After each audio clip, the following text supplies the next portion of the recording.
Hello, everybody. Welcome back to Campaign 3, Session 4. First big announcement: Wyatt's with us. Woo!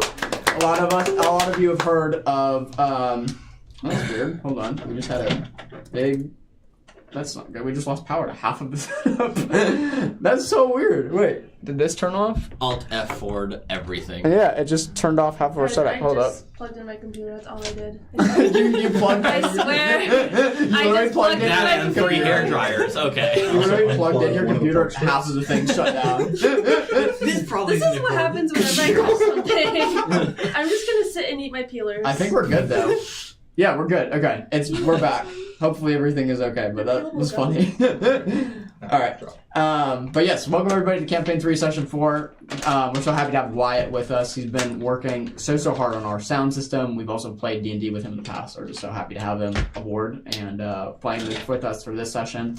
Other announcements is, unfortunately, Sadie is not with us tonight. She'll be back next week. She has a lot of schoolwork on her plate this week. We're going to do some prayer requests, then we'll get into recap, as it's been 2 weeks for us, so we kind of have a lengthy recap. And then we're going to jump into session. So, prayer requests starting off, guys. What can we be praying for you? Just be careful with the candle behind. My brother's sick. Oh, no. Okay. Yeah. What's your brother's name again? Liam. Okay.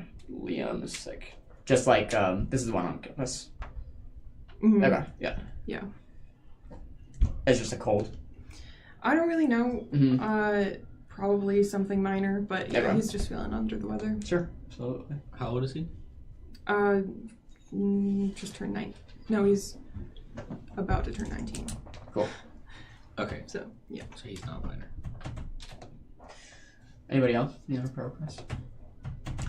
I have like 15 pages of papers coming up. Oh, dude. That's fun. So it's been fun. It's been great. That's Having great. a great time. Is it all history, I imagine? Yeah. Okay. Some of it is for my geography class. Is it at least enjoyable? Or no? All of the ones except for the one for the geography class. Okay. Are really enjoyable. What's the one on the geography on? It's like we're doing a mock conservation campaign, so we're Okay. writing like a plan for that. Okay. But it has to be like 1,000 words, which I could get it done in like 400. Okay. So it just feels unnecessary, Yeah. Geography paper. unfortunately.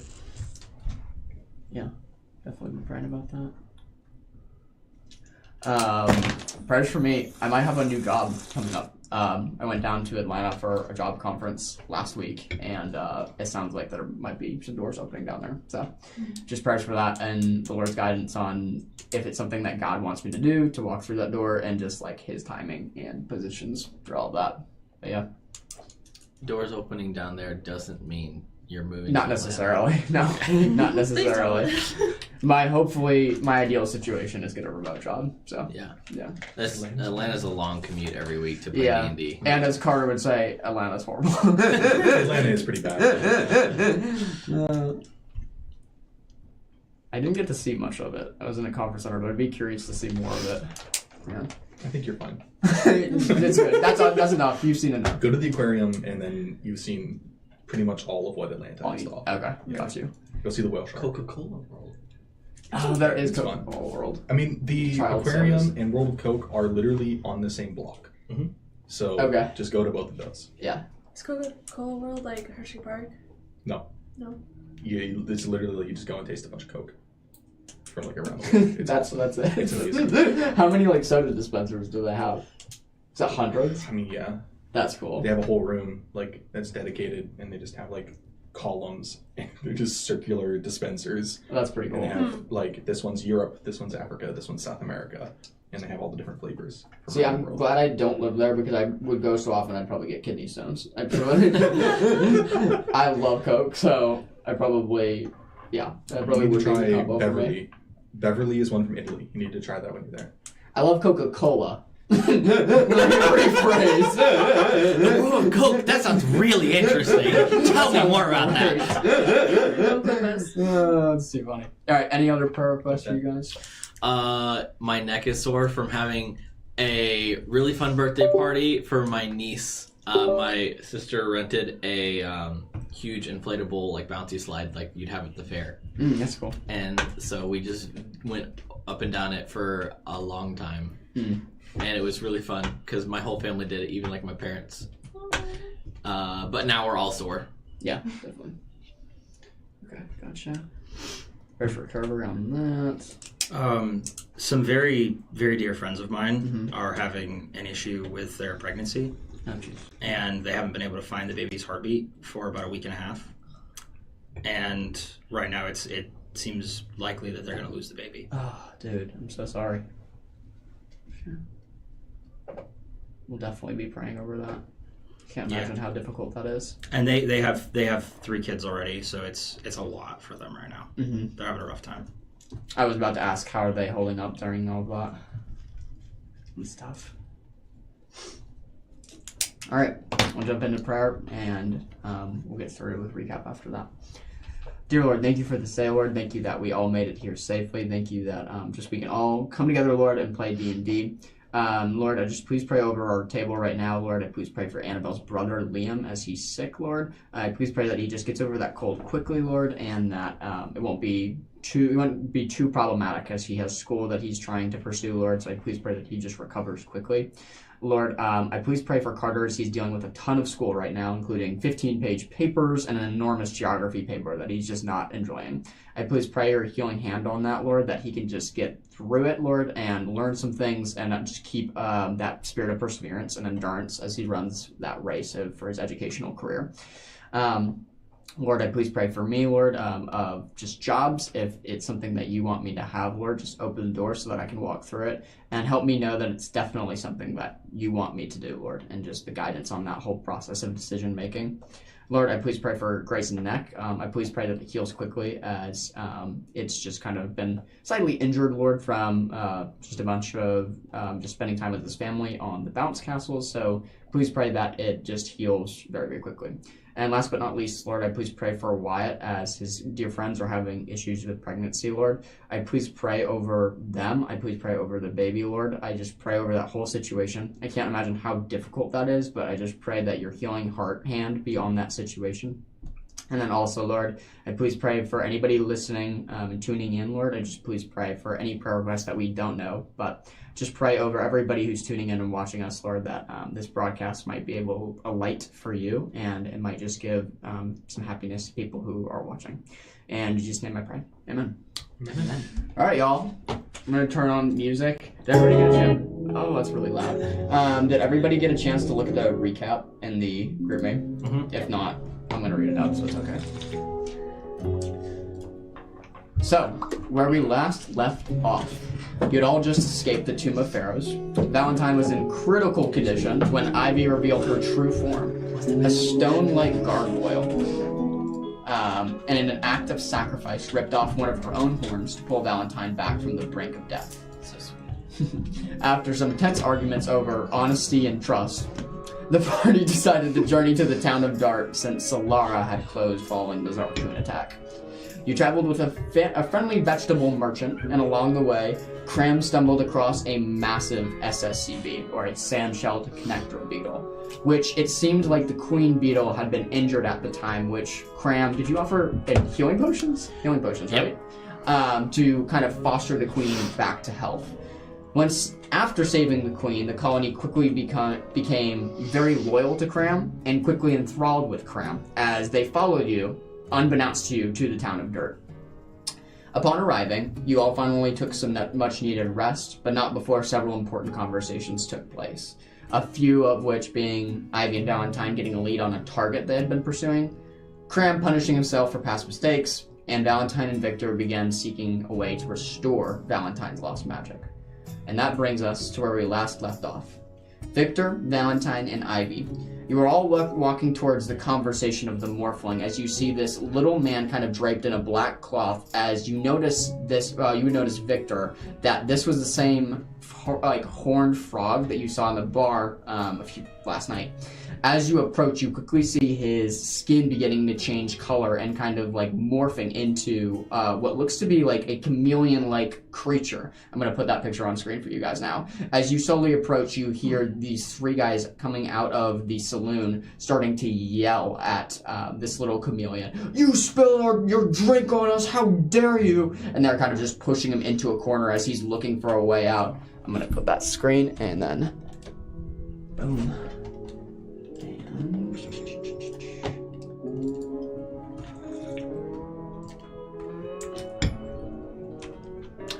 And oh, didn't turn on. Let's see. There she goes. And I just put my computer. you're good. You're good. Just needed to charge.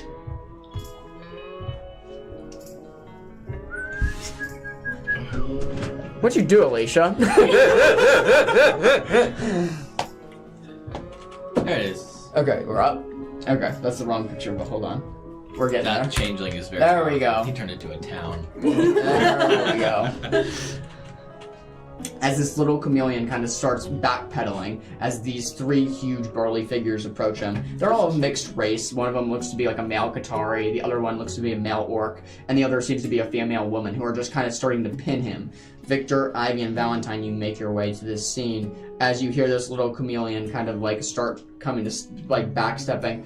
My apologies, gentlemen, as he gives like this very exaggerated bow. I did not mean to do such a thing, and I apologize for the inconvenience. As this scene is getting more and more tense, suddenly a revolver is drawn from it looks like the Qatari male, as you can see it kind of fling out from his belt. At this point, you see a 5-foot tall creature, a little unlike anything else you've ever seen before, resembling a frog, actually stand up and snatch the revolver right out of this man's hand with his tongue. Wow. As you come around the corner and snatch the revolver, the Qatari like just whips towards you. Hey! Give that back! As he kind of starts like moving forward closer and closer and closer to you. Hi there, partner. Let's not get too hasty. And I would like to actually create an illusion. Okay, awesome. What would a lawman or a sheriff look like in this town? That's a great question. You definitely would kind of ascertain that it's probably like a burly like fellow. The sheriff that's here is a male, kind of in his late 50s, kind of has like a salt and pepper beard, the classic like sheriff hat with like brass badge kind of wearing on his left lapel. It's an easy enough like thing. I don't think you have to roll for it, right? Great illusion? I do have to roll for it. Okay. And then I can create this. I can create this illusion if I roll. Sure. So Go ahead and make that roll. Any dice? Yeah, that works. that works. I got a You got a 14. 14. That's perfect. That's what 14 with hope. Awesome. Yeah.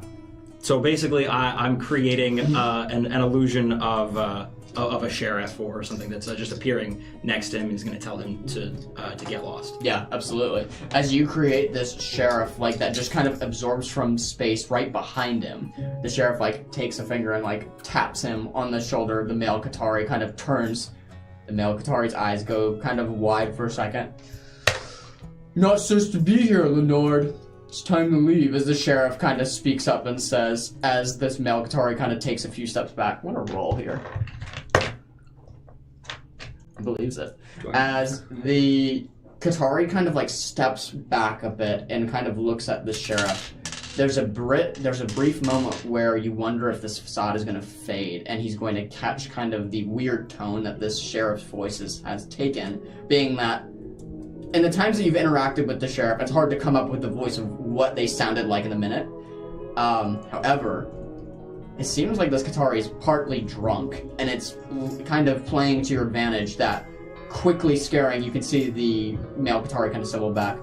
I'm sorry, sir. We had an issue because this chameleon is kind of like snatches Drook up and like holds him up. He spilt his drink on us, sir. As he kind of drops down, you can see your boss kind of being manhandled. Sorry.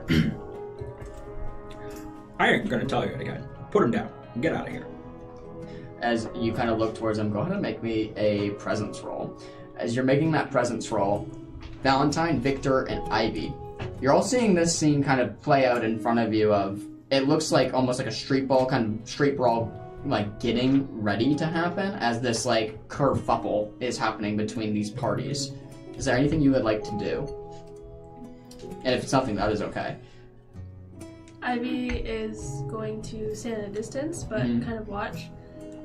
She doesn't want to jump into it, but she's watching to make sure like no one's getting hurt. So like she is ready, hands on the handle of her sword, like ready to pull out if crazies start happening. Yeah. Is there anything you'd like to do? You said they're kind of backing off at this point, right? It's like a weird Mexican standoff where like sometimes like they'll approach and then back up and like everybody's trying to feel each other out. It's a very tense situation. Okay. Just hang back for now. Sure. As you kind of hang back, Valentine looks at you. I wonder what they're fighting about. Seems like they've drank too much. Yeah. I don't like it. As she kind of like narrows her eyes and looks kind of towards this party. Kind of the sheriff like looks back once more to the three. What was your roll? 17. 17. As You see what I said was, leave that man alone. Thank you. As the group of three kind of look towards you, where this was a 3-on-1 fight to begin with, of them three, the three hooligans coming out of the bar versus Shruk. It's now turned quickly into a 3v3. You're there, plus now a sheriff, and they're kind of eyeing up the matchup that this would be, and you can see them kind of, the Qatari bring his revolver back into his, like... I have his revolver. Oh, that's right, I'm sorry. I took it. I'm twirling it. You're holding the revolver. I said was, leave that man alone. As you're twirling it, he kind of like backs down. This isn't the end of this route. We'll be around as they kind of turn tail and start moving back into the saloon. As the Qatari is especially furious by this, as you're holding his revolver, they move back into the saloon. While a scene is caused, no fight happens. As you sit there, Shruk kind of looks towards you. But thank you, my small friend. I help him up. Yeah, as you kind of help him up, he kind of dusts off his cloth. You can see now a green kind of scaled chameleon, kind of black like robes kind of surrounding him. You can see his eyes move like a chameleon does, so one will be looking one way and another will be looking another. As he like gets up, he's very small in stature, only standing about 5'5". And while this, another person is also helping out. Would you like to describe your character of what they look like? So Rodney is basically if you imagined a frog that has sort of grown and stretched to the proportions of a 5 foot like person. He has sort of slimy green skin and big bug eyes, like big frog eyes, and he's just he's standing there in armor, with a pack and sword and stuff on him, and he's kind of a capable looking frog man. As you're holding your newfound revolver now, as you're kind of like spinning it in your fingers, you see 3 other people kind of looking from like a little bit down the ways from the town, but just kind of eyeing you all. It looks like kind of a fawn, a human, and then also another human as they're kind of conspiring. 2 females, 1 male, and as they're kind of conspiring, watching this scene play out. As Root kind of continues talking to you, go ahead and make me an instinct check. As Root continues to talk to you, the word is we have some visitors who's supposed to be visiting us very soon regarding our project. So keep your eye out for anybody who looks foreign. Got it, boss. I hate these hooligans in these towns. My father would have never had this. Well, you should keep a tighter grip on your drink. I might have spilled my drink, but it might not have been accidental, as he gives you a kind of a wink with one of his eyes. What was your instinct check? 1 second. I might need to go to dice jail. I'm sure it was crit, right? What was it? Must have been a crit. Close. It was close to a critical fail. Oh. It's a 3, and I think I have either a 1 or a 0 for insight. So I'm waiting for it to load the check. But it's really low. As you're just kind of looking around, you're too distracted at the moment to notice anything. That's a 0. You have a 3 with what? 3 with hope or fear? Oh, it's at least with hope. Okay, let's go ahead and take a hope. I'm hopeful, but I'm blind. You don't notice anything about the current situation at hand. It just looks like 3 kind of townspeople kind of maneuvering back and forth.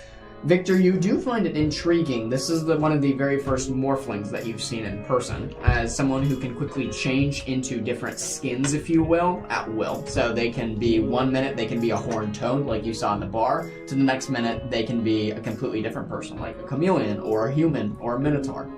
And they can change at will to shift their appearance as needed based off the environment around them. Morphlings are very rare around the world of Tildare. And they are typically known to try to keep very, very quiet, as even some places consider it completely illegal, as obviously crime can happen if you're adorning a facade, right? So they're very much very conspired against. Not a lot of people like them. As this little chameleon is kind of talking to, it looks like another ribbit, they're kind of conferring back and forth. Where we go to Cram and Beckett. As you guys sit back in the inn, what is going on with you guys at the moment? What time is it? If I remember, what time is it?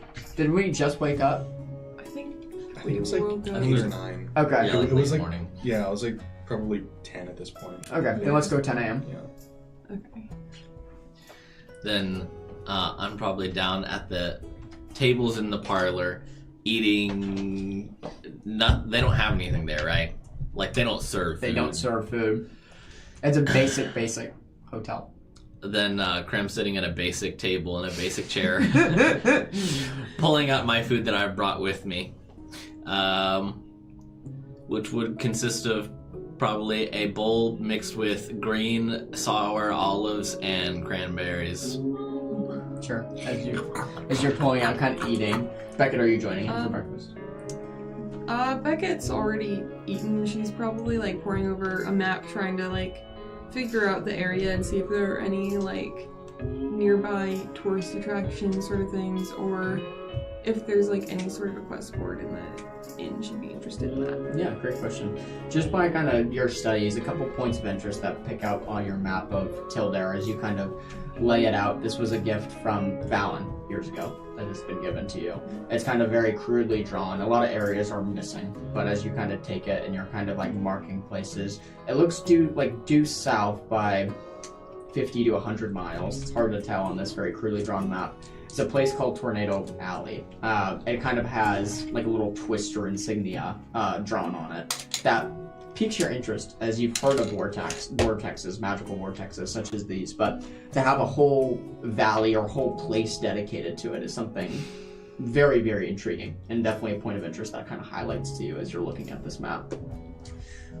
I peer over at Beckett's shoulder and look at the map and go, "Oh, what is that? It looks like a little funnel." That's Tornado Valley. Have you where you grew up, did you ever see any tornadoes? I don't know what that is. Maybe we should visit there at some point. They're giant pillars of wind that can suck air into them, and they're constantly spinning. Okay. That sounds... Is that pleasant or dangerous? It's dangerous, but it's also fascinating. I wouldn't take you too close for a visit. How close is too close? Close enough to get sucked up, probably. How close do you have to be to get sucked up? It depends on the size of the tornado. Well, I'm a very small person, so I'm probably not bigger than a tornado. I'm pretty small too, Graham. I think that if we stuck together, we could figure out a safe distance. So if we went up to a tornado and we were like hugging each other and wearing heavy shoes, we would be okay? Depends on the tornado, but not for most. Okay, we could probably take on the tornado. Yeah, we'll figure something out. Okay. One of these days we'll visit there. Where is that? It's just south of here. Oh. Okay. Are we leaving everyone behind and going to see a tornado? Not necessarily, but I did want to look at the map to see what's around here. We do need to meet back with others at some point and discuss which direction they're going and see which way we should head, but it was a bit of an adventure the first time around, so... Yeah, we almost died like 4 times. Yeah. I like them. They're fun. They are fun, as The long girls as they're are not... nice. But, I'm sorry, I interrupted you. You were talking. I'm going to pull out my tablet and put it on the table, my tablet of cram brittle, and scratch 1 tally mark in it for later. Graham, you don't need to do that. I'm sorry. You're alright. I was just saying they are fun. We just need to make sure that they're honest next time. Yes, you don't have to worry about that. I talked to Victor, and he said that he will never lie to me ever again. And you believed him? Well, yeah, he said that he wouldn't do it again. People don't always say the truth, Cram. I know you try to, and I admire that, but not everyone is like that. Well, but I directly addressed the problem, and he I guess he didn't apologize, but he was understanding, and he said, I will never lie to you again. That would be nice, but if I were you, I wouldn't fully trust him. Okay, I'll take your word for it. Alright. So, I already checked their rooms, and Victor's gone. Oh, okay. And the girls are gone. So everyone's gone. They'll probably be back at some point. That or we'll hear some ruckus in town, I'm sure. I'm going to listen for ruckus. Do I hear any? Go ahead and roll me an instinct check, my friend. See if you hear anything abnormal going on within the last few minutes. That's a 13 with fear. 13 with fear. As you've kind of listened, and the little living area is close to the doors of the inn, you notice that the person who was kind of sitting up by the desk has now returned, as he's kind of brought back to the desk and kind of dusted off the little sign that says "Be right back," and he's put it back underneath. As he kind of waves to you hello, as he's seeing that you guys are joining your morning, just you're getting up for the morning. As he's kind of cleaning up his desk and getting stuff together. The only thing that you hear is rustling, but bookkeeping as he's put his books out and rustling of paper and pages and getting everything set up. As far as anything that's going outside of the inn, you can't really hear, unfortunately. He's bookkeeping very loudly. I can't hear anything except for his books. Very thick pages, I suppose. Do you want to go outside and have a little walk, or would you prefer to go back up to the room? I don't know of anything else to do in the room. I mean, I guess some sunshine would be okay. Alright, yeah. I guess we'll... Would you like an olive? No, thank you, Graham. Okay. They're not my favorite. Okay.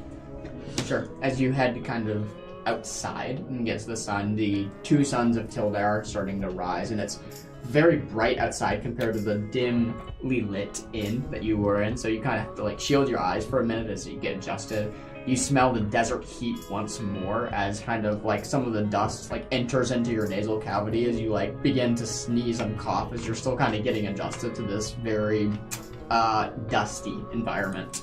As you step outside, you see a couple blocks away, not too far. It looks like Valentine, Victor, and Ivy kind of conspiring one another, looking at a group who is now walking of a ribbit and a chameleon, as they're seemingly kind of walking towards the north end of the town by the chapel, kind of walking in a straight line, going kind of about there. Ivy, as you kind of turn and get ready to move and just move away from the situation, being that was odd, you can hear one of the clumsy people kind of stumble back out to the bar. You recognize this as one of the people who was in this kerfuffle a few moments ago.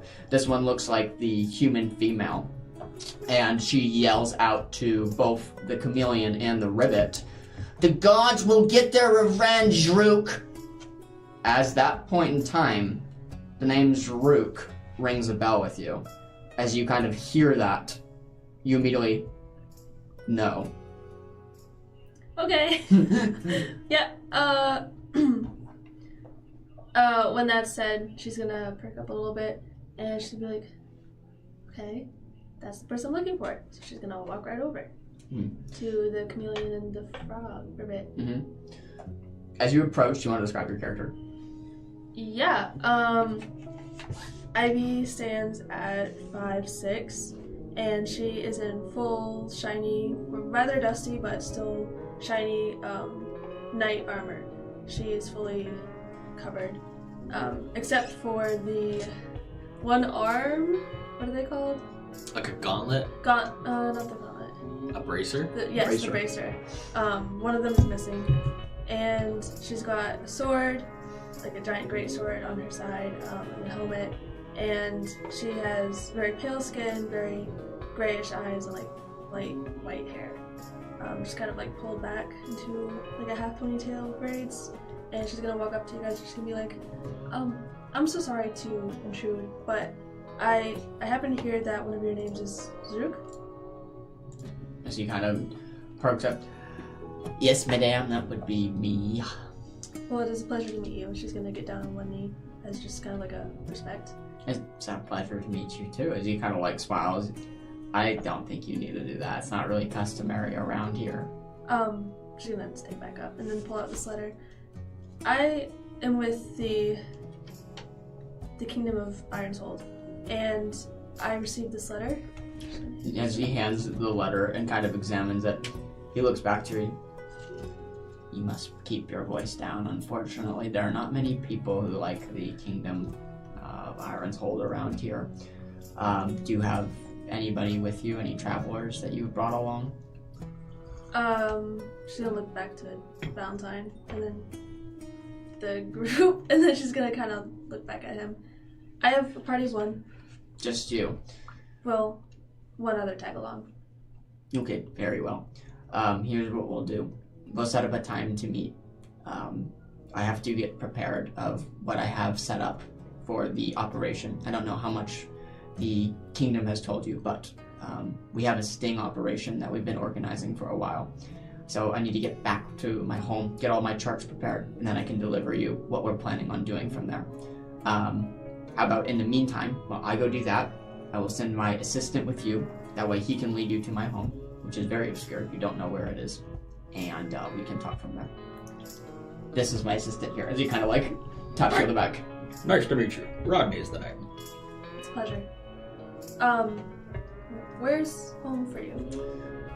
Don't worry, I'll show you. When it's time. "Right. And these operation plans, We'll show you when it's time. We'll show you.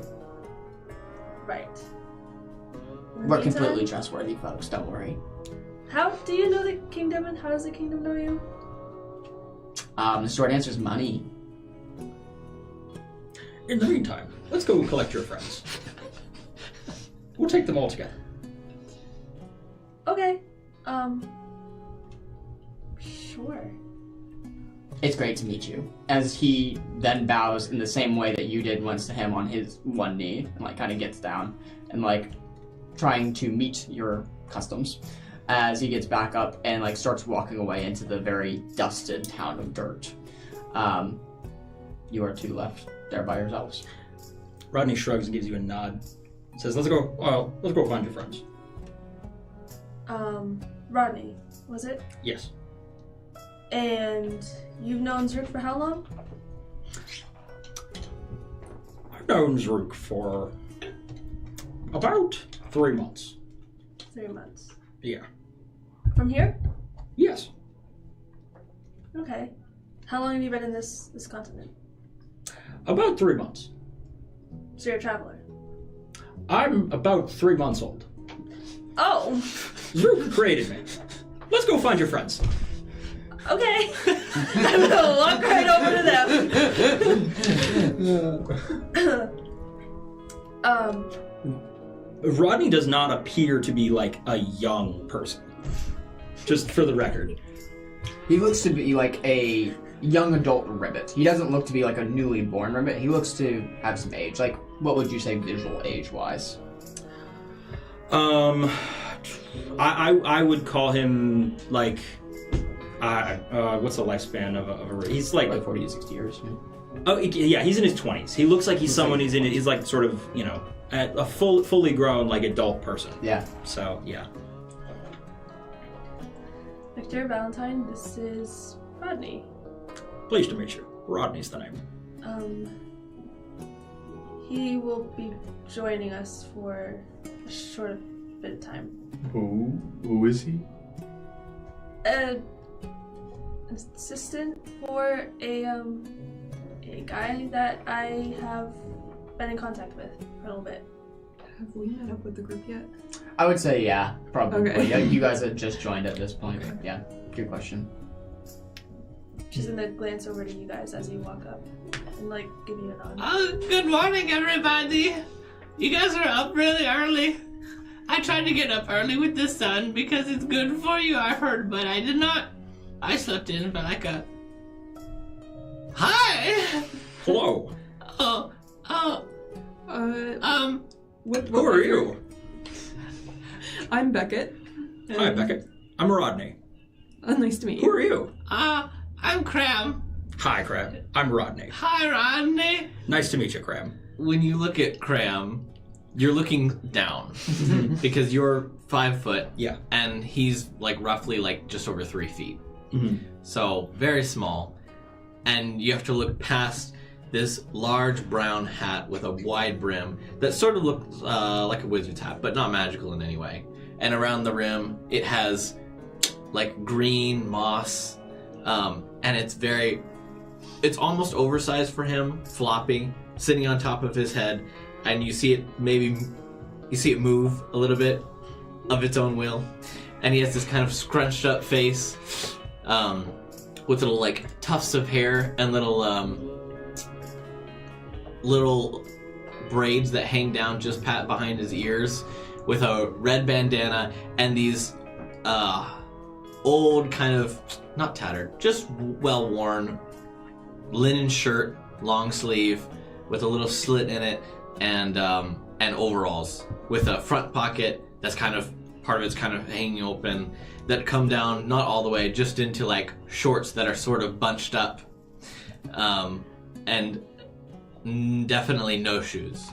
Just dusty, oversized feet to go with his sort of oversized hands, and big, oversized eyes, and most notably, ears that stick out from the brim of his hat that are being pushed down, and his green, goblin-looking skin, just sort of coated in a layer of dust from the town that they're in.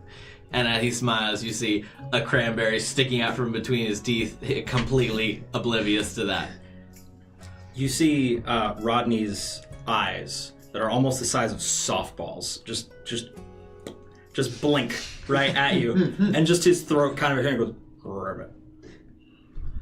Which eye do I look at? They're so large. Shouldn't you be asking me that? That seems sort of rude. He can hear you anyway. Oh, dude, which one of your eyes should I look at? They're like very far apart.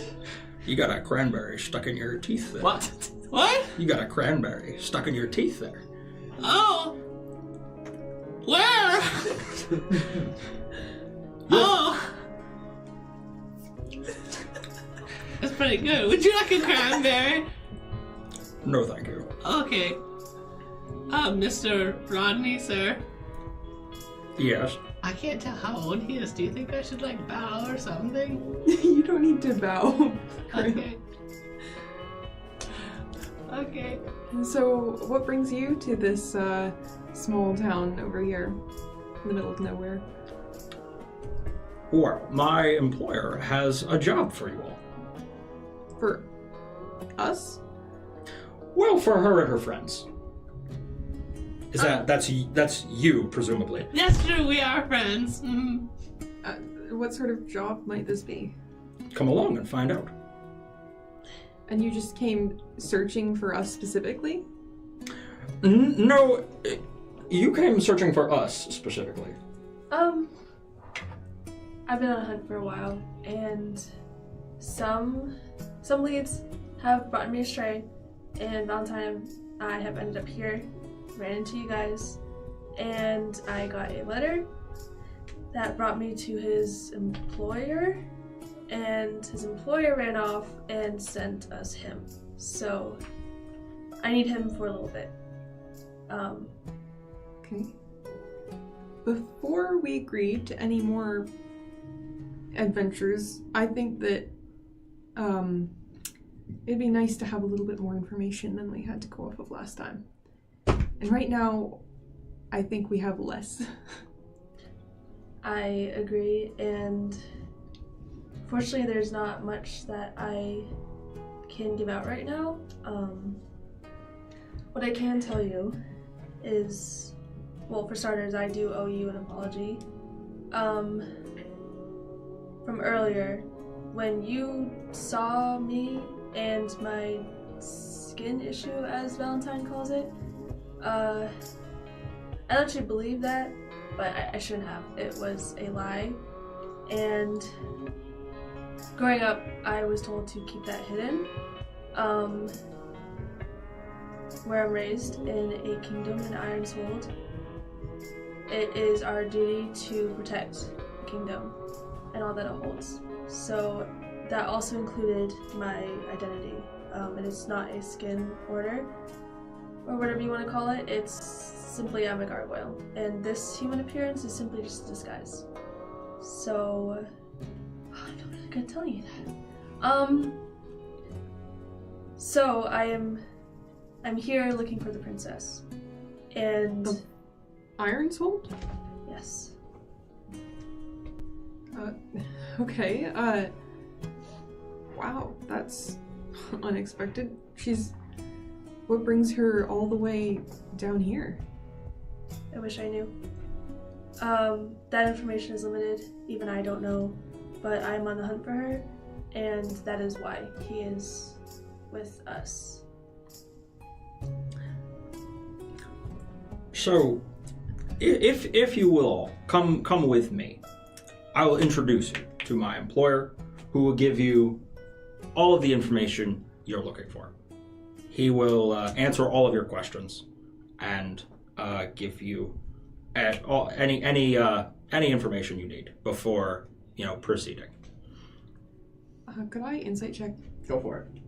As you're insight checking as well, Victor, you let off a sigh of relief after Ivy's now coming clean, as you thought she's probably some sort of royalty, so to hear that now she's not is a little bit relieving. Yeah, what was yours? I crit. You crit. Everything seems pretty honest.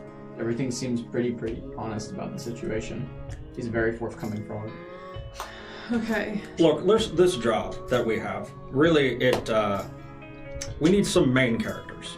And if that's not you guys, we'll find someone else. But we need some people with some plot armor. We need some main characters. And you seem like that sort of folk. Oh, I don't think I have any of that. It's just like very thin linen. You've got another cranberry in your tooth. Oh. I think it might be the same cranberry. Oh. It is, but it's smaller this time. Where can I get some plot armor so I can do your job? It's more of a metaphor. Can I? If you don't have it already, I'm sure you'll find some along the way.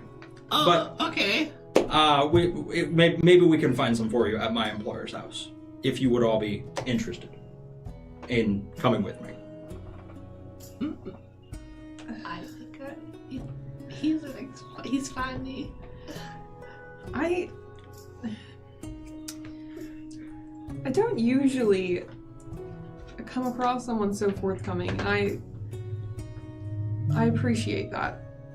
And you were promising us that before we go into any danger, any unusual situations, we will gain more information about whatever quest we're about to Certainly. go on.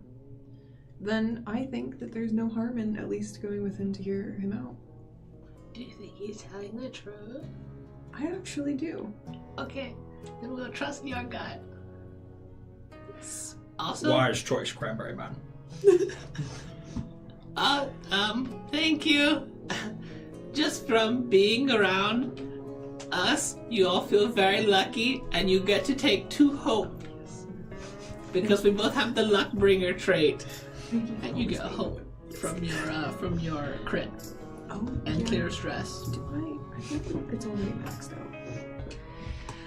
Maybe it's just the dust or the sun in your eyes, but something makes you feel extremely lucky today. I'm just okay. Thank you.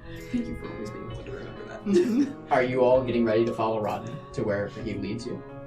Before we get ready to follow, Victor will kind of step out and hold his arms out in a sort of more boisterous way. More shady business. I know you're excited. Somewhat less shady. Marginally. We haven't told you anything yet. Marginally. And that's what makes it shady. It's just one. It's just one bit. It's a wink. I like you. Now, here's to more truth. And then I'm going to use the rally feature. Oh, nice. Okay. Nice. Everybody can take their rally die now. So it's a d6 that you can add to everything except for attack rolls. So you can spend it on this session whenever you guys would like to. Oh, thank you. Yeah. As you guys start your march with Rodney, you watch Rodney quickly lead you to the church at the north part of the street. You can see it on screen now. The church is very much dilapidated. It looks like it's built of just a bunch of wooden structures kind of like swiftly put up to kind of build a religious building. You notice Rodney begin to go around the back of the church, not through the front doors, but to a secret back entrance as he opens what looks to be these like cellar doors that seem to have a little magical lock on it. You see Rodney quickly, swiftly kind of work with this little magical lock as you can see like little magical squiggles and things fly off the lock as it unlocks. These huge wooden doors open to this dark, damp cellar. As I'm going to spend a fear. This doesn't look like a great place that he's leading you guys to. As he opens this dark, damp cellar doors, you give a blink and look towards them. Come along, then. Are you able to give us any sort of information to where we are going and what we are doing? We're going to see Zrook. Okay. That's pretty much it. This is where Zrook is. Thank Wasn't you for that. Zrook just back there? Wasn't that the chameleon? Yeah, he went home. But why didn't we just have this conversation here? Or there? Because we didn't. Because you all needed time to make up your minds. Do you want to speak to Zrook or not? Yes. Let's go. You got that beetle ready? We may need it. I do. She's right here. When I take off my hat, you see a large beetle, probably this big, sitting on top of my head, like a hat under my hat, and it has little pinchers at the front, going. You see about 3 feet of tongue come out of Rodney's mouth and just sort of curl back and like lick his lips. And then you see him just like. Come on. Are you Come along then. okay? I have no more words to say. Come along then, Cranberry Man. Okay, I'm following back in. Maybe keep your hat on. Okay. We continue into the dark. Okay, sounds good. As you continue into the darkness, all of you being very cautious of the space you enter, you quickly, like through your few steps down into this large cellar, you quickly notice how bright and how furnished this place is. As you step down into the cellar, it looks almost like a mansion down here. Similar to the tents in Harry Potter where it looks small on the outside and large on the inside, you can see this magical effect transpiring here as well, where this cellar is just multi-leveled. It's a beautiful mansion, stone statues, oil paintings, treasures abroad, kind of in these nice displays. It's a very, very beautiful place as you kind of step a few steps down. The people who have magical sense would know this place is very, very magical and kind of be careful of where you're touching. As you are kind of brought through the living room area with a huge, what looks to be dire bear rug, kind of in the walk-in part, you quickly are escorted by Rodney into this small chamber that looks like a little planning room of sorts.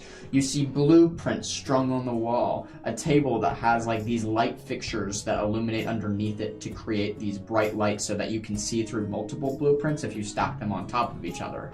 You see just an array of blueprints, schematics. It looks like something like out of like NCIS, someone who's tracking somebody. Like there's posters on the wall, leads with string and markers about kind of drawing things everywhere. It's a very like intriguing scene as you all step forward. You see Jaruk once more kind of steeped in his black cloth, kind of marking charts. Well, hello, welcome all. My name is Jaruk.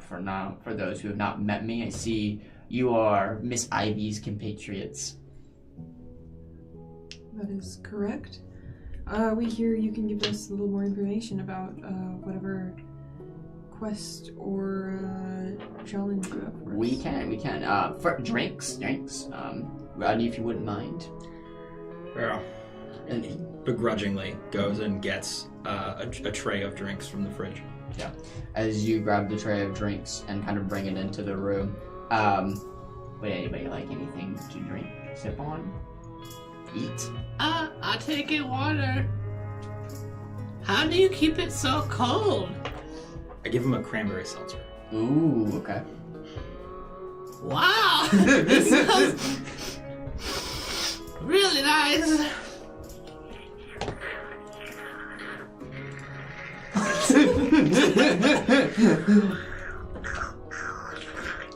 Be careful, Cram.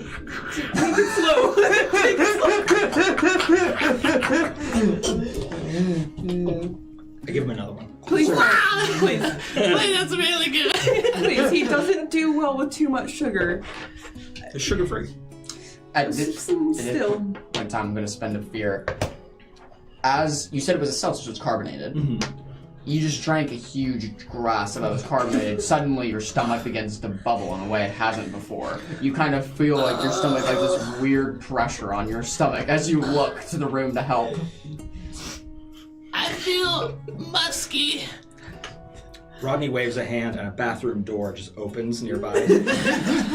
As the bathroom door opens, you feel like this pressure release from your system. It is the largest belch that you have, like, for like 10 seconds straight of you just belching this like carbonated liquid.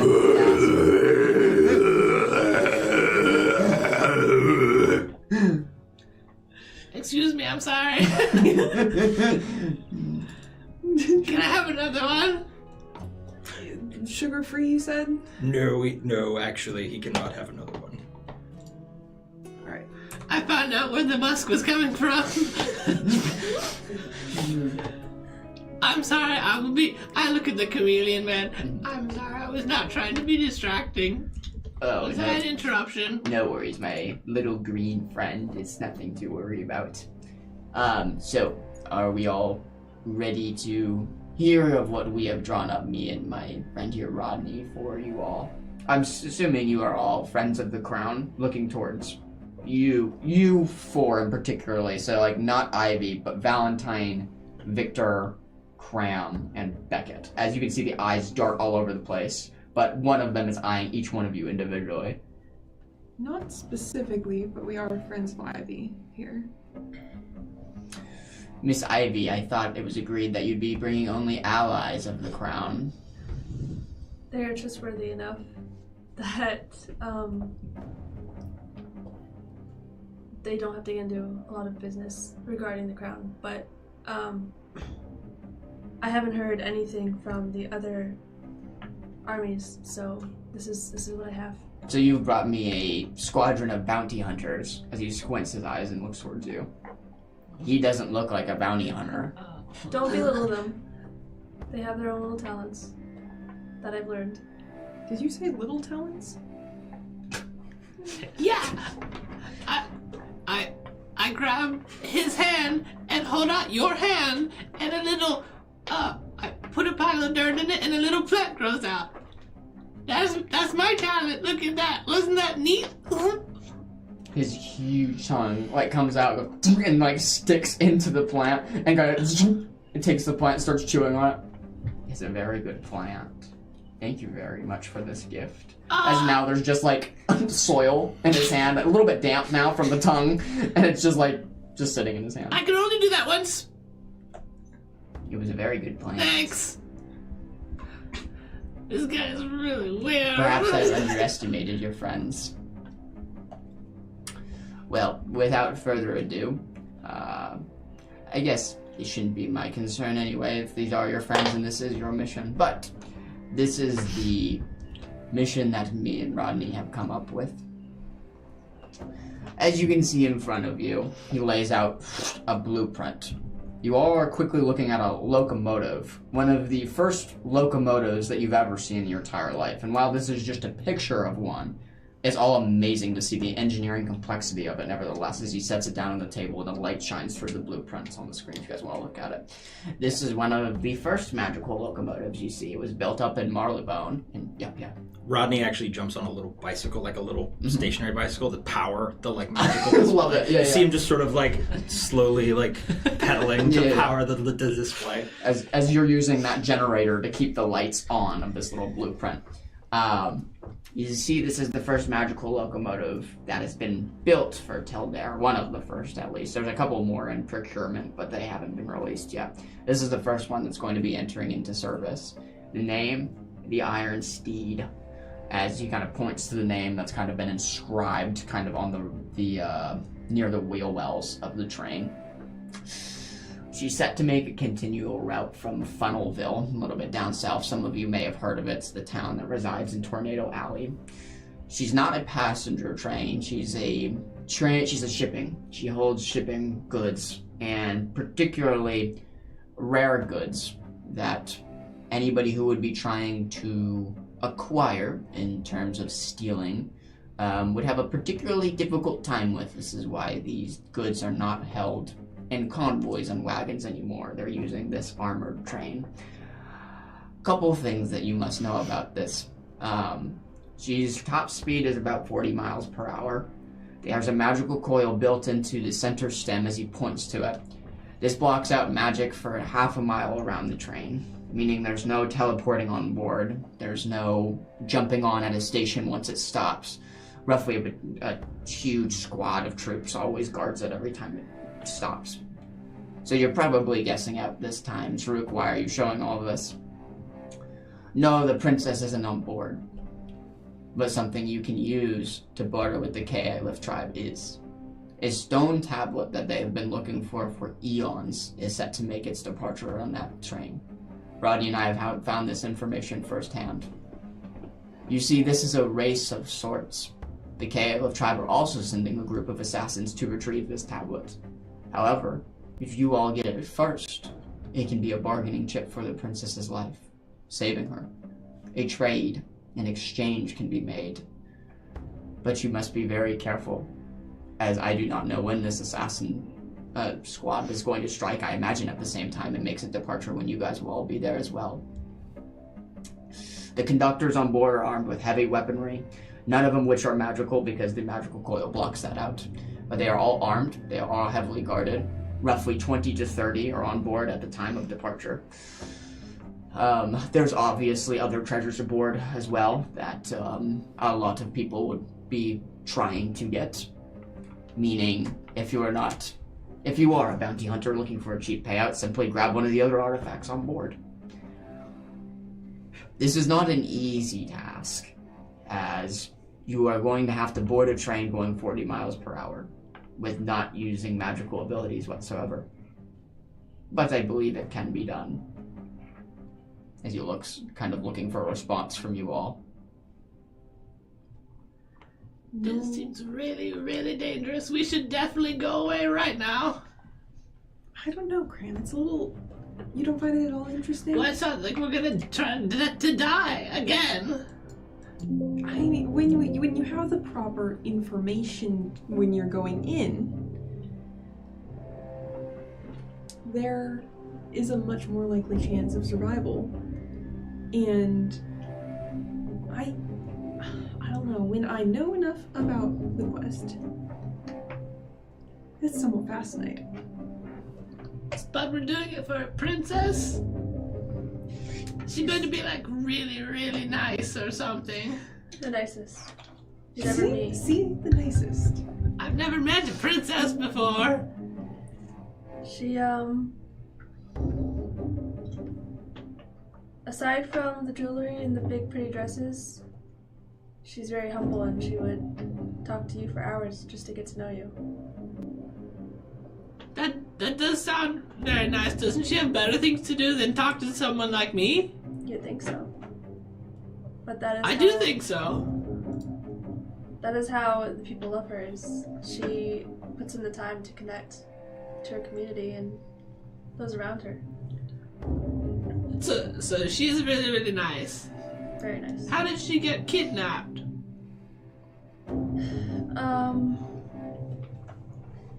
It happened too fast. She's gonna kind of like dart eyes at Valentine. Pterodactyls came in, busted into a ball gown party, masquerade, and took her out of our grasps. So we've been locating her, and lead after lead brought us to here. And so... How many years ago was that? Do you remember? I can look at the episode, but I don't remember. I think it was like a few months. A few months ago? It wasn't a year, yeah. I'll say some of you, I won't make you roll for sake of expediency. Some of you would have heard of the attack of Ironshold. The attack of Ironshold was a very historic event that happened a few months ago. It was a army of both ice giants and their pet pterodactyls that they trained to come and infiltrate the castle, storming the walls and just completely obliterating a lot of the city and a lot of its townfolk. Their one mission was to infiltrate the royal family, and always news was fuzzy beyond that of if something actually happened, if a king died, if a queen died, if the princess went missing. From then it was fuzzy, but the history remains true that there was an attack of ice giants that came a few months ago against Ironshold. It would have been pretty common knowledge in the news spread around Tildare. So, were you there that night?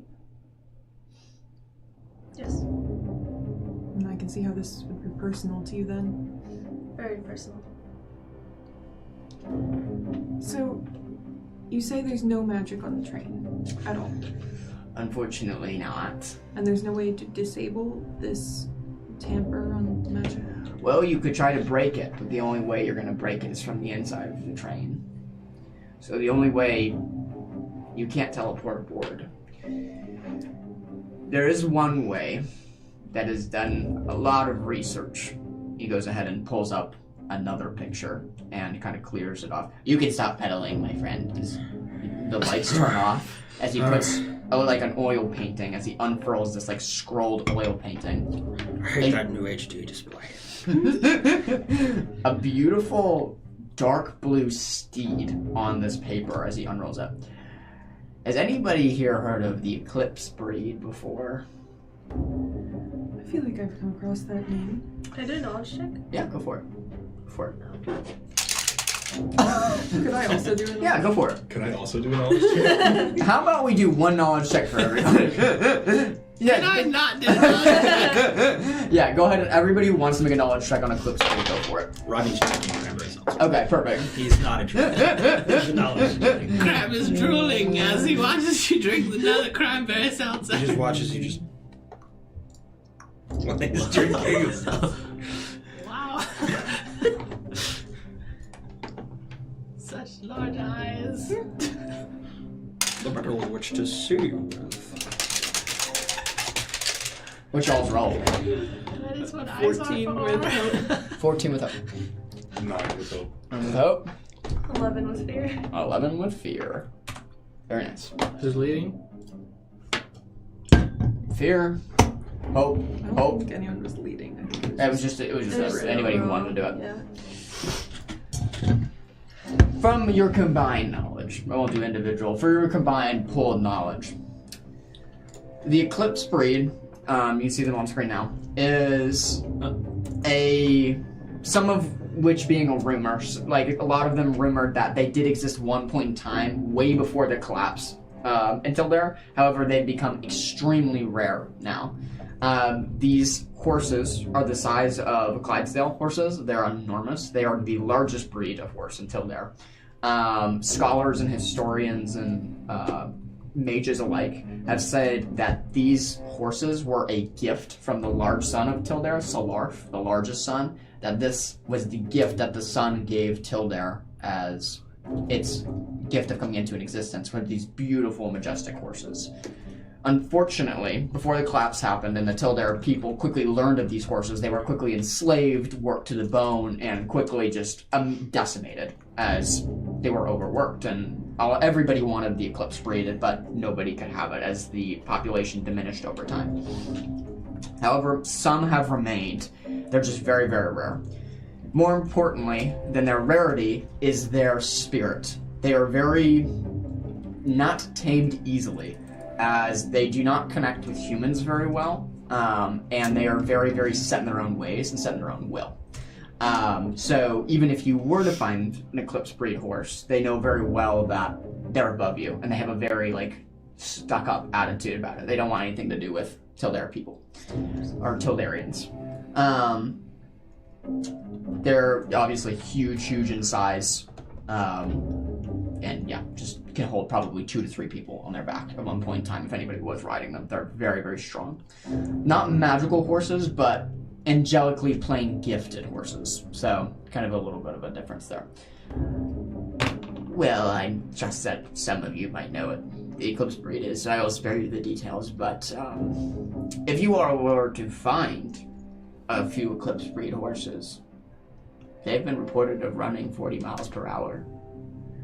You could make your way on one of these beasts and jump off the horse and onto the train, and then you're on. The problem with this is finding and then taming them. But you seem like a group of people who might be able to figure something out. I have a question. Yes. Mr. Chameleon, sir, when does the train stop? Because I feel like maybe it could possibly be easier to get on the train if it's not moving. Well, we thought of that too, my little green friend, and unfortunately, there's roughly 100 to 200 troops waiting as soon as the train stops. So while you could try, and you could try to fight them or cast invisibility and make your way on, well, actually, you couldn't cast invisibility. The magical coil would prevent it. I would suggest trying to board it when it's moving, being that there's no guards. But it makes 2 stops.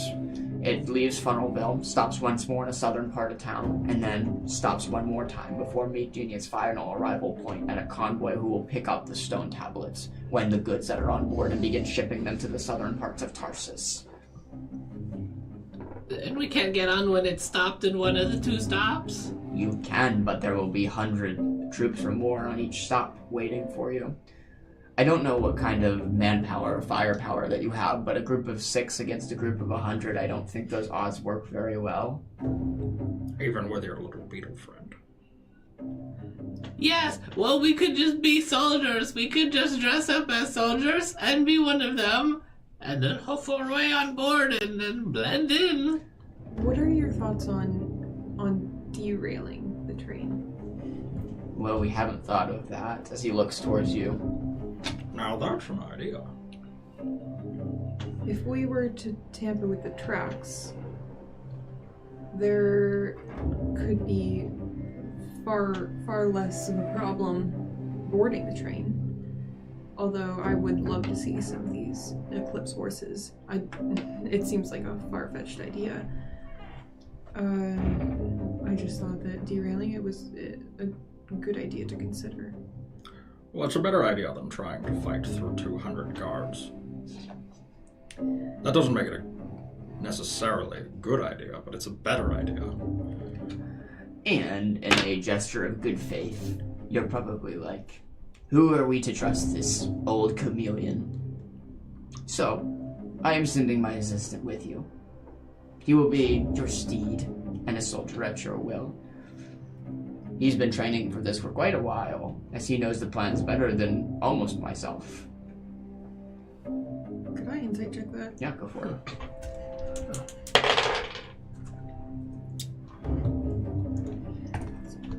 Do you go to dice jail? That's a 14 with help. Mostly honest. Intricacies are hard to tell. Okay. 60% honest, 40% unknown. Interesting. If your guys' original plan was to find these horses, where are your ideas on where to locate them? 2 miles to the west of the town of Dirt, there's a meadow. It's one of the only green patches in Tarsus. There's been rumored reports that horses have been seen in this meadow. To what extent the breed is, I do not know, but we are hoping that maybe, with the right luck and prayer, that you might find one or two. Ideally, it would be 2, but if it is just 1, you could send 2 or 3 of you, especially some of you are little, 2 or 3 of you on these huge horses and run up to the train and board it. How certain are you that this stone that you talk about is on this train? We are 110% positive.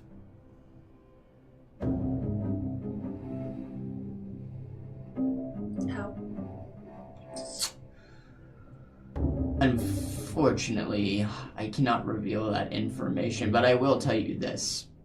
As being in this spy business for as long as I have learned that to grow a network of contacts is most important. And not only contacts, but contacts that you can trust.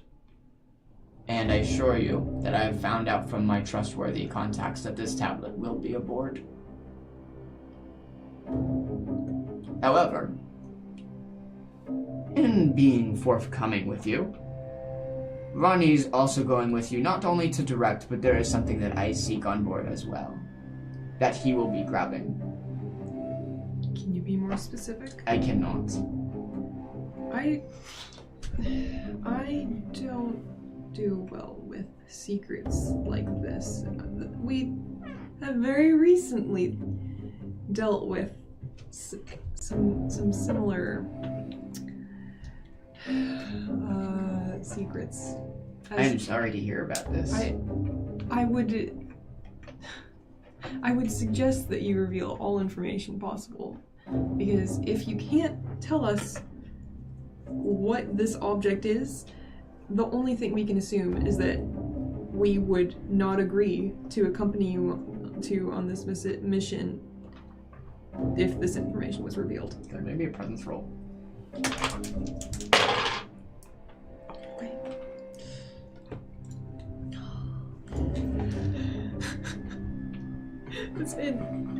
That's an 8. Oh, with Fear. So, yes. Kona lies him. Oh, you can. But let me get my roll. Let me give a response to her, and then you can do that. I'm afraid your name was Beckett. I'm afraid I must decline, Miss Beckett. This object is very personal to me, one that I've been looking for a long time. I can assure you, though, it won't derail your mission. It is just something Rodney will quickly snatch as he knows what to be looking for, and the mission will continue. And I'm afraid to tell you that I'm likely to not agree to this mission if I don't have this information. I don't know if that's for you to decide, Miss Beckett. I believe this is Ivy's mission after all, as he looks towards you. And we don't have to accompany her on this mission. You would just have 2 less party members. You see, as the spy and the organizer, that doesn't fall down to me. That will fall down to your friend. What was your tell no lies roll? Oh wow, that's so good. Yeah, that's a 6 with fear. So No luck. Sorry. Sorry, not even a 6. That is 8 You with guys fear. need this. 8 with fear. That's okay. We're doing fine. As you quietly, cautiously kind of cast the spell, it doesn't hit. As you try to cast it and you kind of, dang it, under your breath, kind of, it doesn't work. I assure you, Miss Beckett, in my truest intentions, this item will not hinder your process of capturing the stone tablet. In fact, we think it's on another whole shipping car individually altogether. Then there should be no reason for you not to share this information with us. At least tell me why it is that you cannot share it. This tablet that you are all seeking after is very much sought out after. Understandably so. The item I am seeking out is very sought after as well. Meaning, if I were to divulge information about it, you might come up with some interest or tell someone about this intriguing object that me and my friend Rodney here are looking for. So in the sake of secrecy, I cannot. And might there be other interested parties that know that this item is on board and are also trying to procure it? Perhaps. So then, this knowledge could be a danger to us, even in a different car, if... Lady, this whole operation is dangerous. Additional danger. I like to know all of the information before going into these sorts of things, and I don't know how large this is, and an unknown is... that in itself is far more dangerous than going in as it is. Sure, Zaruk, if you don't mind me interrupting. At least for me, my best interest is to find the princess. I will do anything it takes to get her. I don't want to run into anything that would cause more harm. So this item that you seek, is this going to send more people after us if we possess it? No, because you'll never be possessing it, my dear Ivy. My assistant will. And he will be with us, correct? He will be with you up until the time that you say it is time to leave, but he will not leave this item with you all alone. He will keep this on his body at all times. So you have the trust of me, knowing that he will always be with you. However, when you do return back here to the town of Dirt, he will be brought back to me in one piece and with the item. There doesn't happen to be any chance that us going to find our item doesn't happen to be a cover for your friend here procuring your item. Well, I can see how you would look at it that way, but perhaps Ivy has not let you in on what the crown has done for me. As he goes over and opens drawers of just full of gold. Probably 3 huge cabinet drawers worth. You see, this was a mutual deal between me and the crown, as they have procured a reward for delivering this information to one of their higher soldiers who are looking for somebody. So, while I can see your quarrel with it, I was paid handsomely to give this information. And you were already paid for this to give this information. That is correct. So there's nothing stopping you from being paid once again to betray us now that you already have your payment. Can I insight check the money? Yeah, go for it. That's so smart. Well, that is true. If you are suggesting that it is some sort of trap, I wouldn't be sending my assistant alongside of you, who I care dearly for. He's not going to be with us the whole time, though, is he? He will be with you as long as he has the item, as long as he grabs it. He can join you for the rest of the escapade that you have. What was your insight check? I don't look, I'm just paying attention to the conversation. Good. You're noticing the beautiful oil paintings that he has on the wall that is just very, very finely crafted. Yep. Could I insight check since I've been trying to Yeah. figure out his intentions? Yeah, this is the last insight check. Okay, I'll I allow for this will add an particular- experience to this one. Sure, go ahead. I've dealt with your kind before. Ooh, okay. Period. Oh wait, never mind. I crit, but I guess it's Oh! still added. So go ahead and spend a hope, but you still correct. Nice job. High five. Good job. Using your insight check and trying to tell what he's saying. His words seem to be pretty honest. He does care about Rodney. He does want to send Rodney after the artifact that he is looking for. There doesn't seem to be any intention of double-crossing you, but at the same time, too, he's kind of holding his cards close to his chest because there's no lack of danger in this situation. This is a very dangerous situation. He can't guarantee who's going to be on the train, what groups are going to go after it. But at least you know he most likely hasn't set a trap. Okay. I think Beckett is somewhat satisfied with this sense of more or less honesty, kind of. I assure you, my intentions are most noble, as he gives a humble bow, kind of his eyes darting all over the place. I'm sure. I'm going to bow in return. Thank you very much. Very, very deeply. Your friend is Deep very bow. respectable. So, do we have an accord? May I talk to my party before? Of course. Come with me, Rodney, please. As he both exits the room and he leaves you in the now darkened room now that the lights are off from the lighting table that was illuminating the blueprint as you both step outside. I don't mean to pull you guys into dangerous situations like this.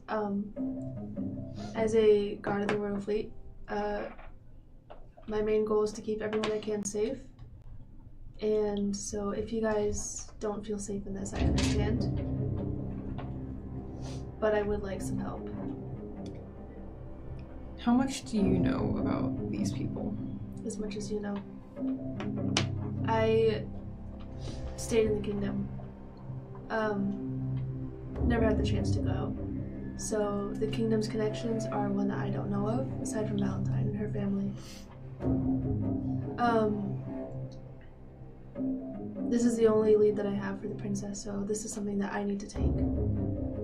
But I understand if this is something you owe me, but for you too. This is something that I understand if you don't feel comfortable. How close were you with the princess? She's my best friend. Really? That must be so sad. She's been kidnapped for months, and there's nothing that you can do about it until right now?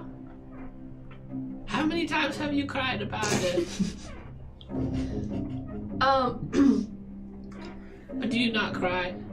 Gargoyles can't cry? We can. Oh, okay. How many times did you cry about it? I don't write that down. Oh. It's a bit of a personal question. Oh, I'm so sorry. What? Was that rude? No. I don't want you guys to feel pressured into this situation. I appreciate that. As much as I'm quite suspicious of Zrook here, and I would like to know more information. I do trust you, and I believe that you likely have a little bit more information to share along the way.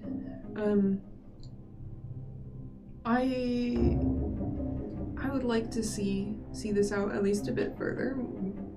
Maybe it will become too dangerous, but I can see if you would prefer to stay behind and not go on another adventure. Sort of, yeah. I mean, especially if there's like no magic on the what was it called? The Iron Steed. The long car motor Train? Oh, a locomotive. The... If there's no magic on it, I don't know if I'm even going to be able to transform. It might just be like a sitting, well, not a sitting duck. That'd be transforming. Like just a sitting goblin, just me, but sitting.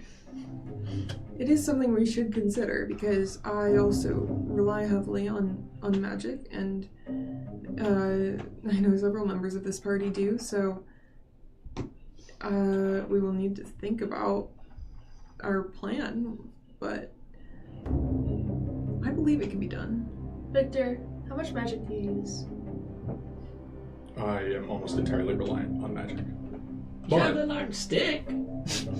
he will also draw his sword and do a bit of a flourish. Oh, and a sword. Okay. I'm proficient in other means. Sheep again. What if I train you guys? Just give me a few hours in the morning, each morning. I can train you guys so then you can at least find swords, we can use swords, shields. Of course, that would Oh, be that welcome. sounds really fun. And you look like you're very capable. It's all I've ever known, so I hope I can be a good trainer. Yeah, I'll. Okay, I can do that. Training so I can help you get your best friend back. And then you don't have to cry anymore. She's gonna like rub the top of your head. Hey, Victor, why don't you go ahead and make me a knowledge roll? I guess your hat, because you're scaring people. You're a very well-bred individual.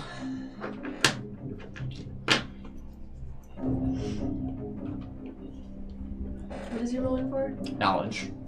That is a 12 with hope. Filled with hope. The name Kaelith rings a bell.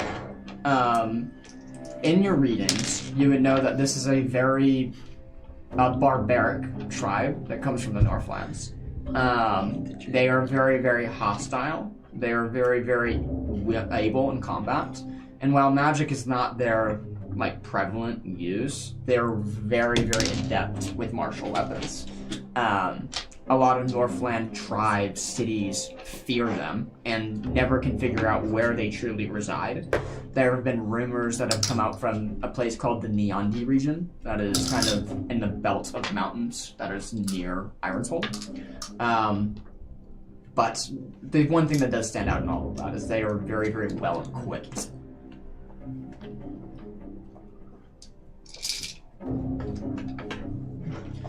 Strut kind of knocks on the doorframe.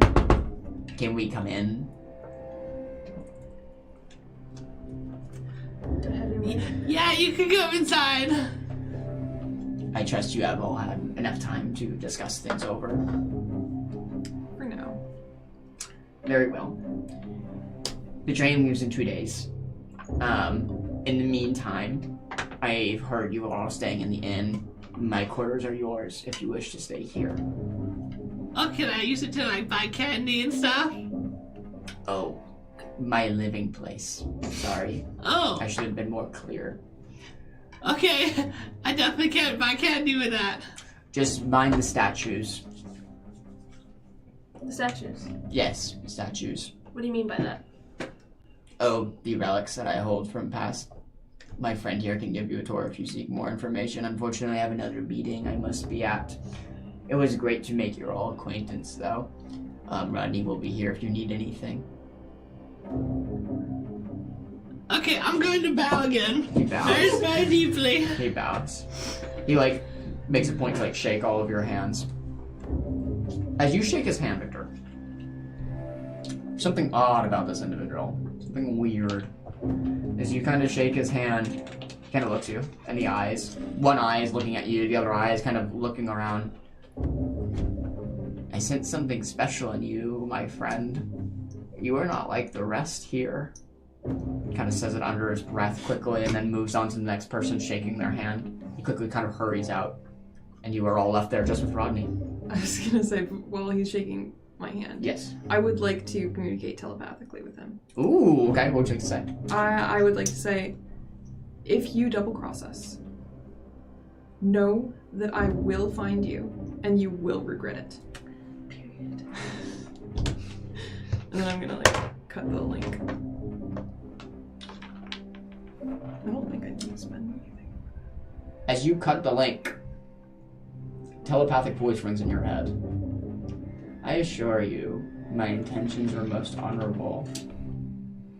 As he leaves. Spooky. I like it. You are sitting now there in the planning room, amidst yourselves, some of you sipping on the drinks, kind of looking at each other. Oh, I'm sipping on the drinks? If there's been any more that's been provided. There's been another round of drinks. Okay, sounds good. Well, yes, drinks, some snacks, some hors d'oeuvres Sure. that I made earlier, with painstakingly crafted small sandwiches. Oh, Yes, sounds so good. and I bring them around, and I say, yes, do mind the statues, and don't touch anything. Holding a seltzer in each hand with a little sandwich on top of them. So we're staying here for 2 days? We're not going back to the inn? That's up to you. You're not prisoners here, but you're more than welcome to stay. I would assume that we would need to leave before the full 2 days. How far is the journey to the station? Or I suppose we need to also figure out if we need to find these horses. The valley, where we believe the horses to be, is approximately how far? Half a day's travel. It's approximately half a day's travel from here. So I would suggest that we maybe leave in the morning. I feel like we should give ourselves enough time to figure out whether we need to derail the train or find the horses. Both have pros and cons involved. How would we derail the train? We would somehow break the track or put an obstacle in the way. We could put Victor in the way? Unfortunately, I think we'd need a larger obstacle. Oh. Yeah, we don't have anyone larger than him. But I think we'd need something like a very large boulder or I don't know. It would have to be a quite large object. Okay. I feel like breaking the track in some way would be a better alternative if we were going to derail the train. You're so smart. And the questions that you're asking him, are you going to double cross us? And what are your motivations? Tell me everything you know. I'm so glad that you are my friend. I'm glad that you're my friend too, Graham. Does that mean we have time to train then if we leave tomorrow? Absolutely, we have to. We gotta find weapons for you guys. Would you have any spare? Certainly, we have weapons. Quite a few. I bring them to the armory. You can go ahead and describe what this looks like. It is. So I guide them into a different chamber. That's we walk to sort of a different area within our little home.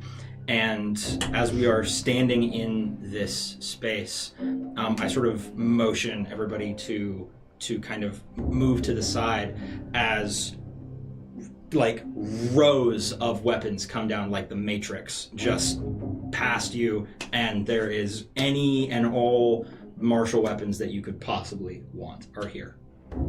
You all have access to tier 2 weapons now. Wow!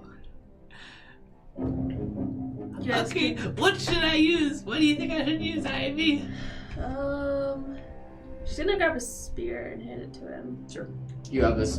You hand it. It's very big for you. I put the seltzers down. Can you hold this for me? No. Okay. They'll be fine. They'll be fine. Hold the spear. How tall is the spear? The spear is about 4 or 5 feet tall. Okay. I'm just sitting on the ground. Is it too heavy for you? Can you hold it? Oh, I can balance it. If it's resting on the ground. Uh-huh. She's gonna like tap it with her foot off the ground. Wait, no. I can't hold it very good. Are there any weapons more suited to our size? Haven't worked with small people. Victor's gonna grab a broadsword Yeah. and hand it down to Cram, which would be, two-handed for you, but Oh, okay. So it's still properly usable. sized. It would be usable. It would be a one-handed sword for Victor, but you could definitely get 2 hands on it. I get you a couple of daggers that I sort of sort of show. Okay, now I'm holding the daggers in one arm and the sword that's kind of dragging on the ground and trying to pick up the seltzer with my foot. I hand wave and the seltzer disappears. Where'd it go? With a wave of my hand, it just vanishes. This is a lot of weapons. What are you gonna use? I'm not sure. I need to experiment with a few different ones, I think.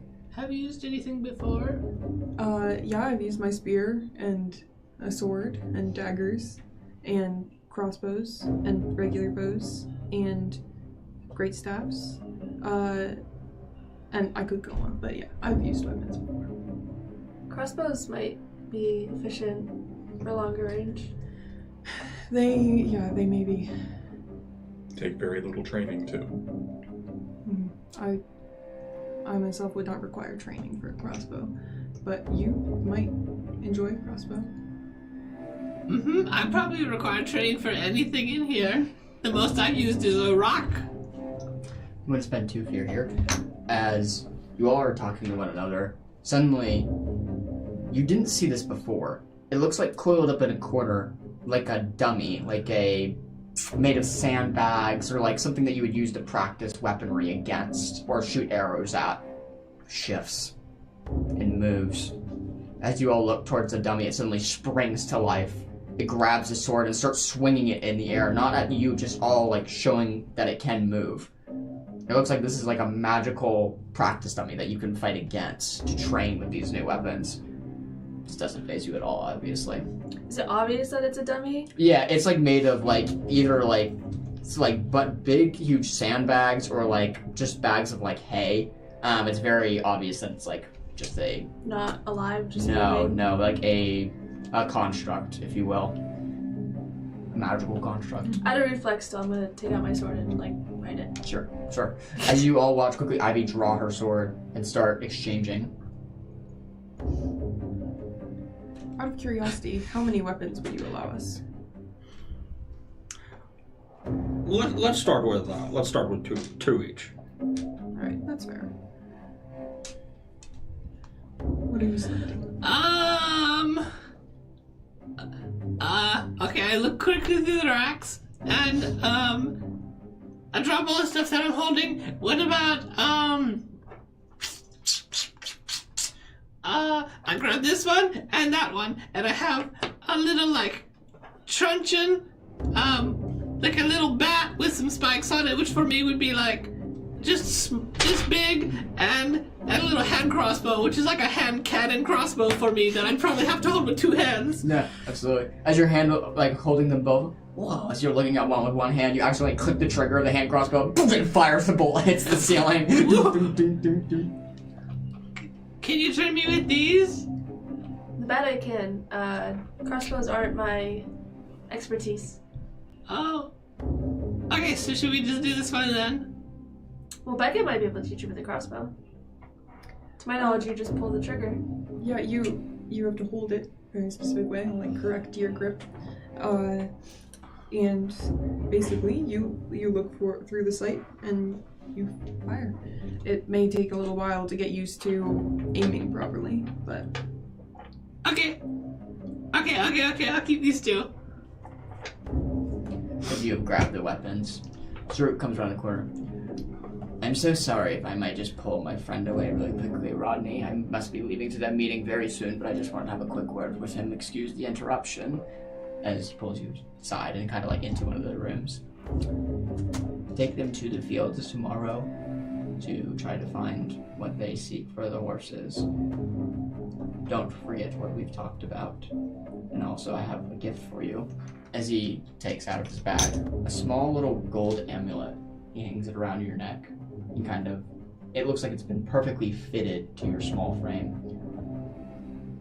I love you, and I will miss you. But hurry back home soon, as he hangs it around your neck. I love you too, boss.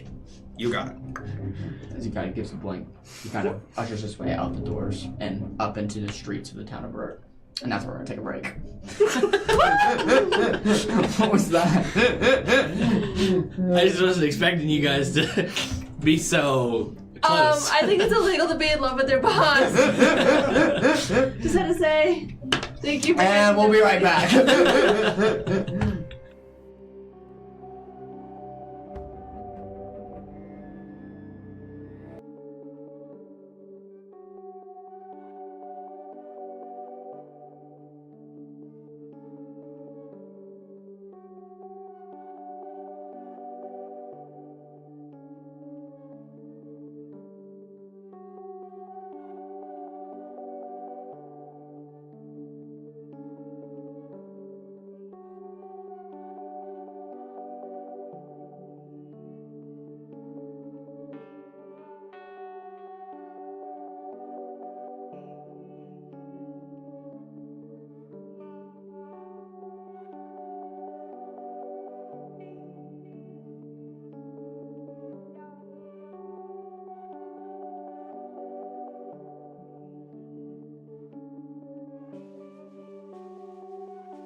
my charger. All right, welcome back, everybody.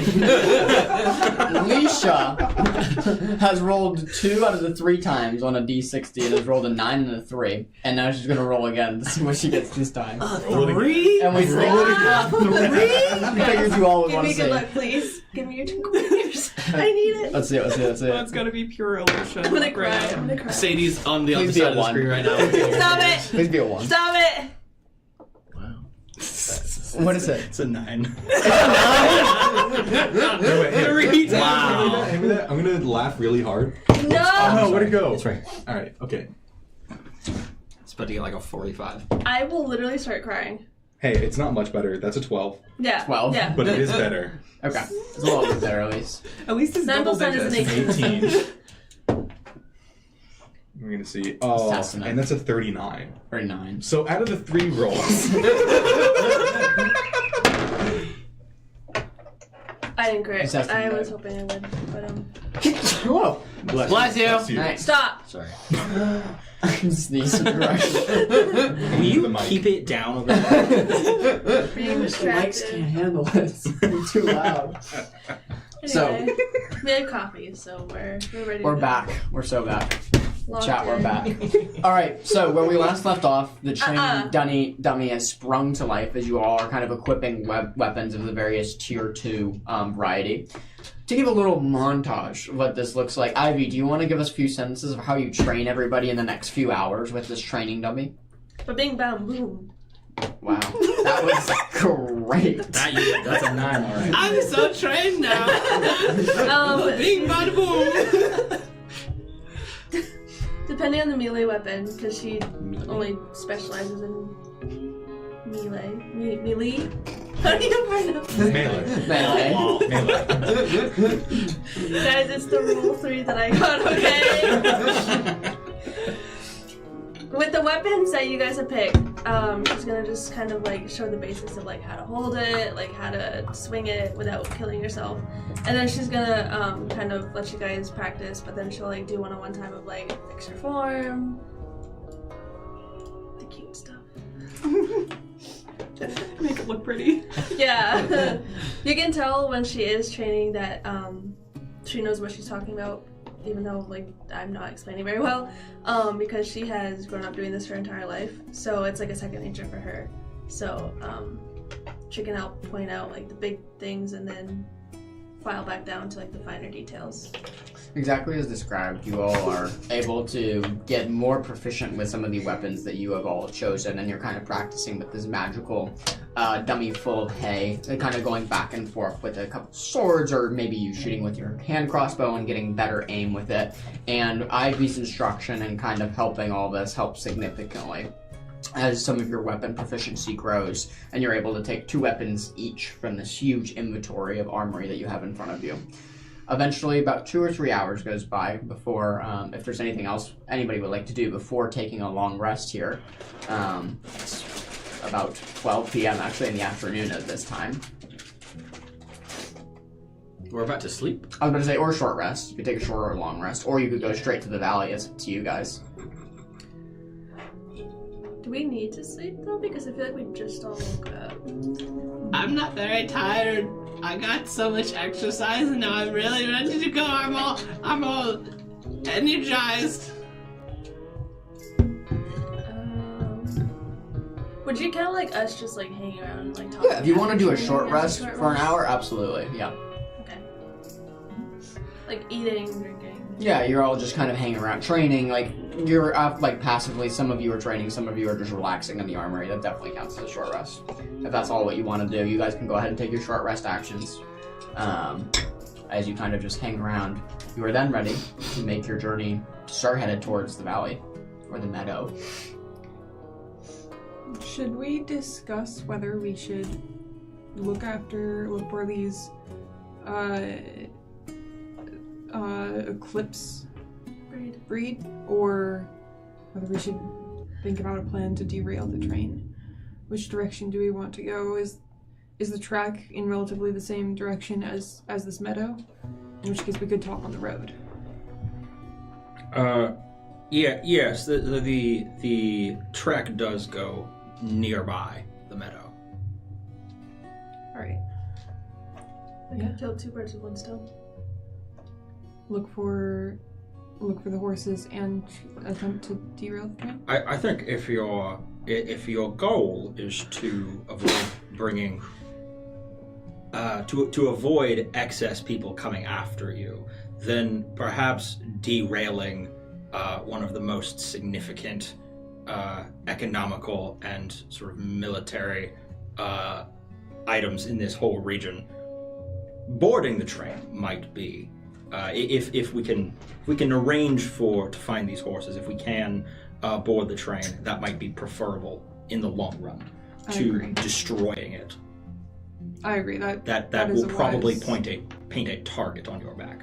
Yeah, that is one of the main cons that I foresee with the whole derailing idea. However, we don't know if we'll be able to find the horses, so maybe we should search for them, see if we can find them, and if it gets too close to the deadline and we can't, we can think about derailing the train. Does that sound good to everyone else? Mm-hmm. We don't happen to have any explosives, right? I don't have any on me at the moment. No, we don't have any explosives. But we do have horses. No, we're going to get the horses. Oh. What? Okay. Are the horses close to us right here, right now? No. You see, we're going to the meadow to get the horses, to board the train. Are we there at the meadow yet? It's been a travel. How long Where before we get did to you the find meadow? it? Where did you find the a few cranberry hours boy? away. Okay. Where did you find such an idiot? Please don't refer to him as that. And he found me. Fair enough. What does that mean? Easy on an easy child. It's all right. He was being very rude. I'm 3 Oh. months old. You don't see me walking around asking questions like that. You think? Right. Easy. Do you have anything in your magical sleeve of yours? Derailing doesn't work. I thought magic wouldn't work on the train. I don't know, you and Valentine both collect random things. Anything useful? No. I mean, if magic doesn't work, then all I bring to the table is a sword. Magic doesn't work within half a mile of wherever the train is. Are we bringing the blueprints with us? No. All right. The display is very heavy. Well, And the then you don't have any bicycle. sort of a... I have a an copy. excellent memory. In that case, I would like to transcript as much of the important details I can find Rodney hops on the bicycle and starts pedaling. as possible into my journal, especially if it notes where the magic coil is that's keeping everyone from using any arcane spells or anything. Go ahead and make me roll a d10 for me. I can't remember what Straight that looks like. d10. What is this? Is this a D10 or is that... No, that's a 12. Like that. That's... Oh, yeah. Oh, that's a... Well, That's a... sorry, it's 1 in this case. Oh. You get 10% of the information of trying to gather in this time that he's on the bike and cycling. You would notice that the whole place is just kind of like honestly a wreck, as there's charts everywhere, there's blueprints kind of scattered around, so you just try to get the most important information that you can. However, in the time that you're there, you're sure that you missed a chart on the wall or missed a blueprint that was hidden underneath everything else. Yeah. Can I see how much I can also memorize with a knowledge check? Yeah, that's fine. I'll allow that. Okay. Yeah, that's fine. Okay. That's an interesting pairing. 14 14. with fear. Oh, okay. With that adjacency, I'll say that you've gotten like 50 to 60%. Memorization and journaling notes. You've gotten a good amount of information about the Iron Steed and the traveling ports that I'll be stopping at, and then the carriages. One thing that Drew didn't mention that you put on your notes that you have found in this pile of information is you have the main locomotive that's pulling, and then you have 4 shipment cars behind it. Mm-hmm. And anywhere in the blueprints, could we find the component that was inhibiting the magic? Oh, the magical coil. Yeah. You see it. You see it in the locomotive like engineering. It's in the centermost like heart of the pulling locomotive, meaning it's embedded in a lot of machinery, and you'd have to get up to the front part of the train. Yeah. Thanks. With that, you all kind of start heading out and getting ready to travel towards the meadow, which for directional sake, Beckett, you would know on your map. I have it pulled up on the screen if anybody wants to look. But the meadow lies roughly southeast of Town of Dirt. So it's technically kind of like on the way to Funnelville and Tornado Alley. However, there's like just a little bit off path. So it's to the southeast of the Town of Dirt. As you start your kind of travel down, you all find a few moments to just talk to yourselves as you're headed towards there. Are you walking? Yep. Okay. No horses, no carriages. Okay, walking's fine. While we're doing this, I'm going to walk up beside Victor and be like, hey, I just wanted to let you know that Beckett told me, even though you said you would never lie to me again, to not completely trust you. But I still trust you, okay? That's good, because I will never lie to you again. I know, that's what you said before. And you trusted that. Well, yeah. Good, because I would never lie to you again. Right. So when we're on this mission, if at any point I need to ask you a question, you will tell me the truth. Absolutely. Great. Do you know how to wrangle horses? No. Okay. I also don't, but I do know how to talk to them, so maybe that will be useful. That will probably help. I heard they're very proud steeds. I don't think this is gonna go very well. It may not. Just don't get kicked. If it looks like one of them is going to kick me, will you warn me? I'll warn you and try to pull you out of the way. Okay, that's very nice of you. You can use your stick and whoosh, push me out of the way. I could. That might hurt a the lot. staff. Oh. Yeah, that would be really bad. You should not hurt your staff. It's technically not mine. Oh. But I can use it. Okay. Well, that's good. I'm glad that I can rely on you. You can. With Always. your large sword. I will stand behind you and I will shoot my crossbow. Just be careful you don't hit me, please. Okay, I will stand beside you and shoot my crossbow. That would be much better. That would be much better. Okay, I would do that. That sounds good. You can tell me what to aim at too. If there's something that you see that I don't see, even though we have the same amount of eyes. I can hold you up so that you can see. That's a really good idea. You're very smart. Not as smart as you, Craig. Well, I'm not that smart. Exactly.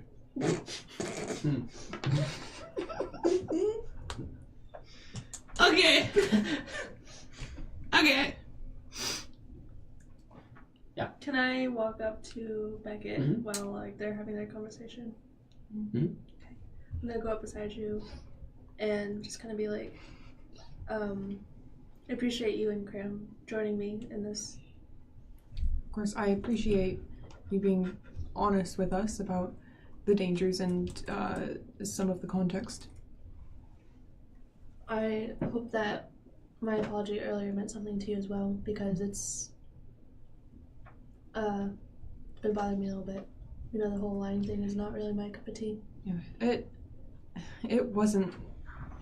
As I see it, that large of a lie didn't have that many implications. So I appreciate you coming forward with the truth, but I don't hold it against you, honestly. I was curious. You say the princess is your best friend.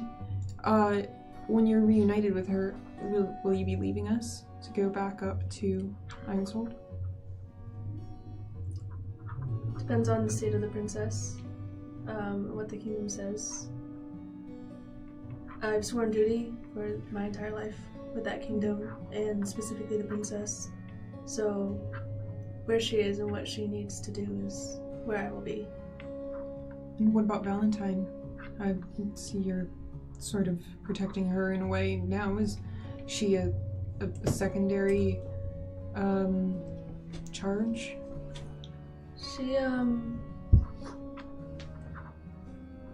She was there the night that the princess was kidnapped. Oh. And she saved me.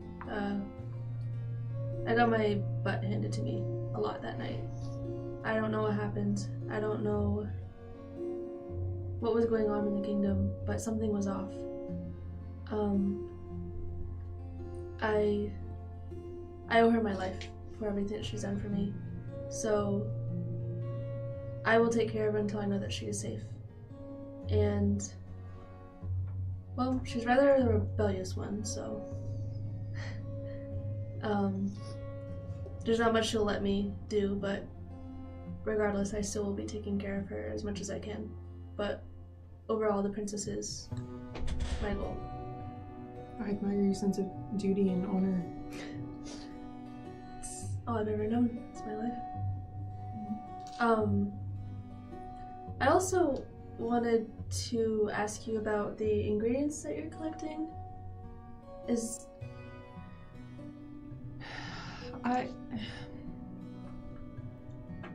really nothing special. And it's rather personal.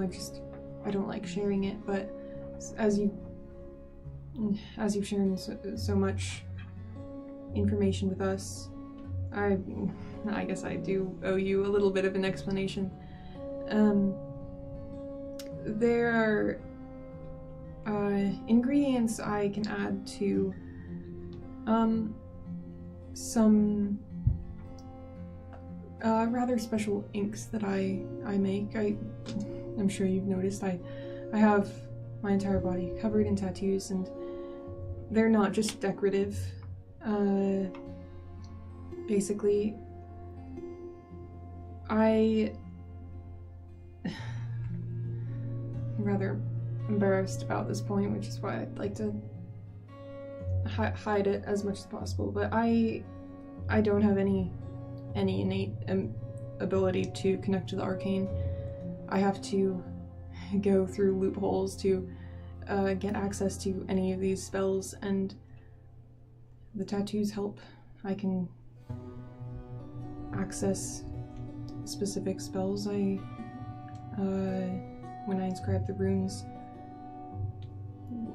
Beyond that, it gets rather technical, but that's the basics. The ingredients are nothing you need to worry about. It's really just a personal matter. That is so fascinating. So, the engravings that you have, or your tattoos, are magic runes that give me access to my abilities, my spells. Interesting. There's not much given about gargoyles. Most people think that our race is non-existent anymore. With purpose. We like to lay low. In the past, a lot of people used us against our will because we possess some kind of healing abilities, as you've witnessed with, well, as I guess Victor only witnessed when I healed Valentine. Something in our stone, it's in tune with nature, and so we're able to possess healing abilities. But also, with every blessing has a curse. And so there's this thing that each full-blood gargoyle possesses called a stone heart, and it's a curse that we don't have a given time when it's going to activate, but slowly it transforms us into those terrifying creatures that you see gargoyles typically are. And over time we will transition to those creatures, but slowly harden until we become a full statue. And once we fully become a statue, we're stuck there. We can't break out of that form. And I'm sorry. It's a part of life, but there's no way to break the curse. That's what I don't know.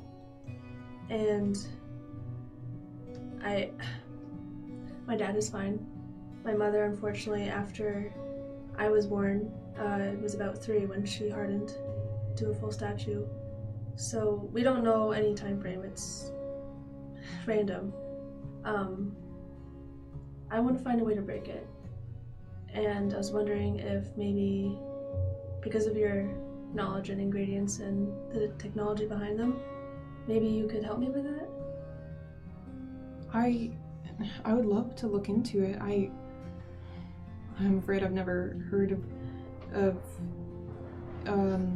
your kind before, and so I don't have the cure at the moment, but I would love to help you research and experiment and search for the answer. I appreciate it. Being raised with military life, I'm best doing actions. My brain powers aren't, I'm not the strongest, but when it comes to actions, it's my strong suit, so. You're quite a capable fighter, I've seen that already. Well, if you help me with this, I owe you my life, and you might hear it a lot, but that's not something that I just hand out. I've seen that with you and Valentine, and I'd be honored to help you. Thank you. Grandma, he's a cute little guy. He's very sweet and very...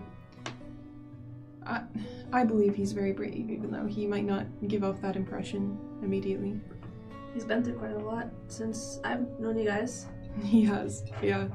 I'm sure it's been quite trying on him, and I need to be a little bit more attentive, I think. I tend to get a little bit carried away with this sort of thing. I was never suited to be a mother, but... You said that he found you? Yes, just a few years ago.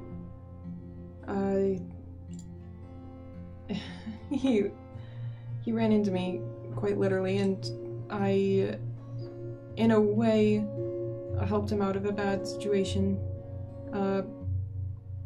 Beyond that, I'll leave up to him to share. I don't know what he would like to tell you, but yeah, he's been quite the little ray of sunshine in my life recently.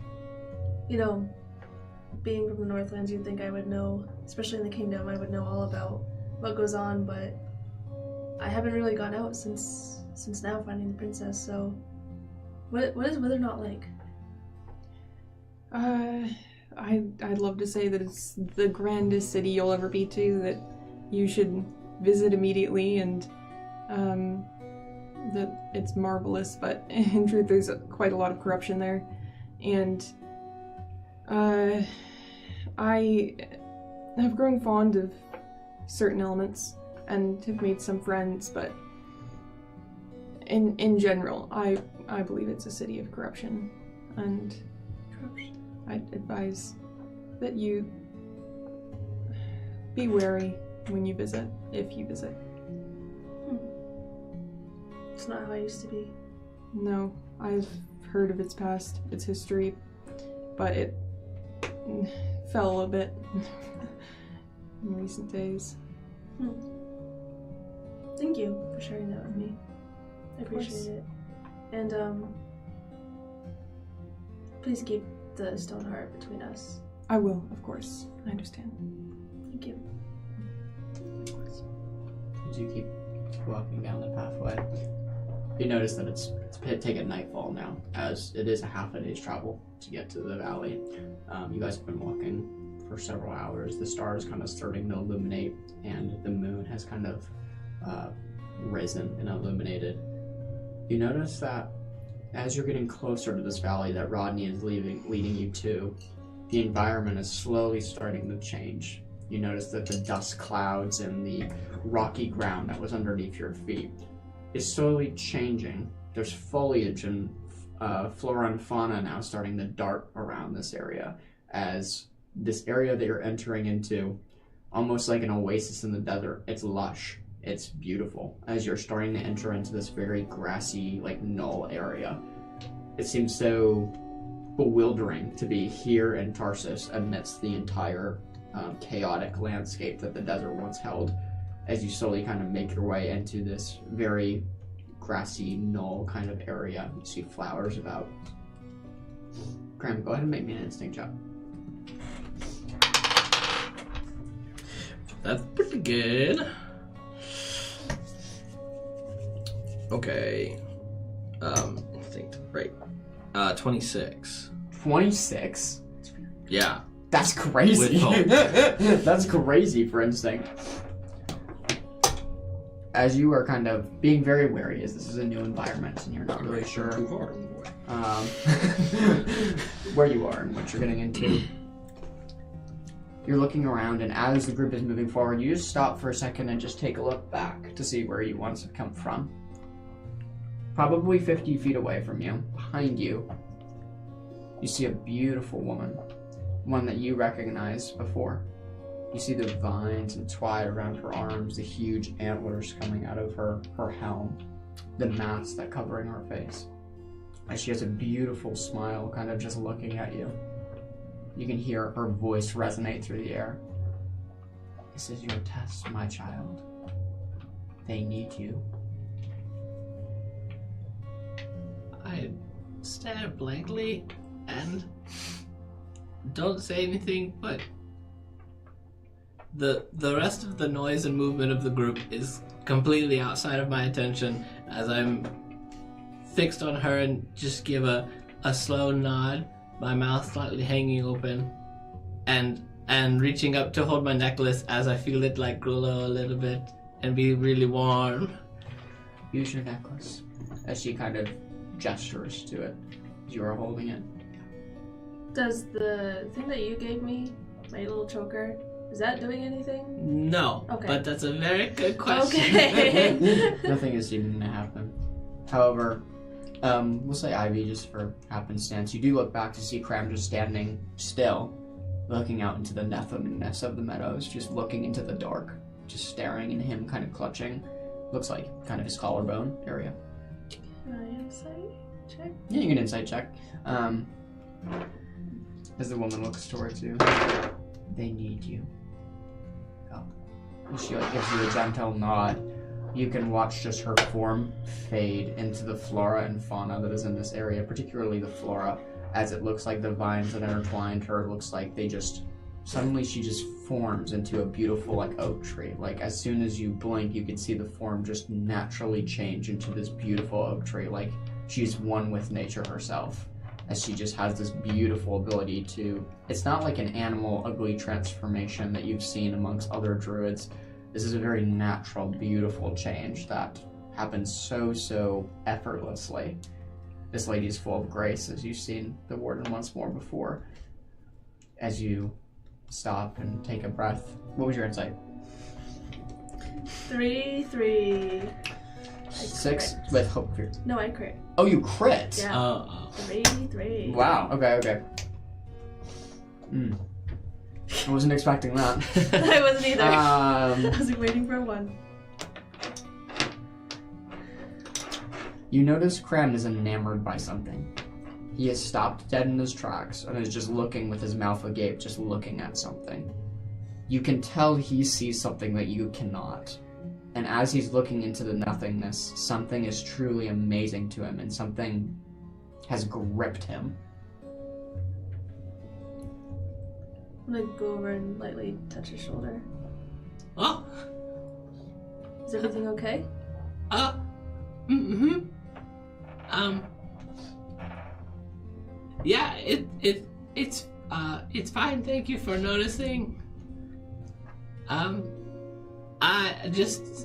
thought that I saw a lady that I knew, but she turned into a tree.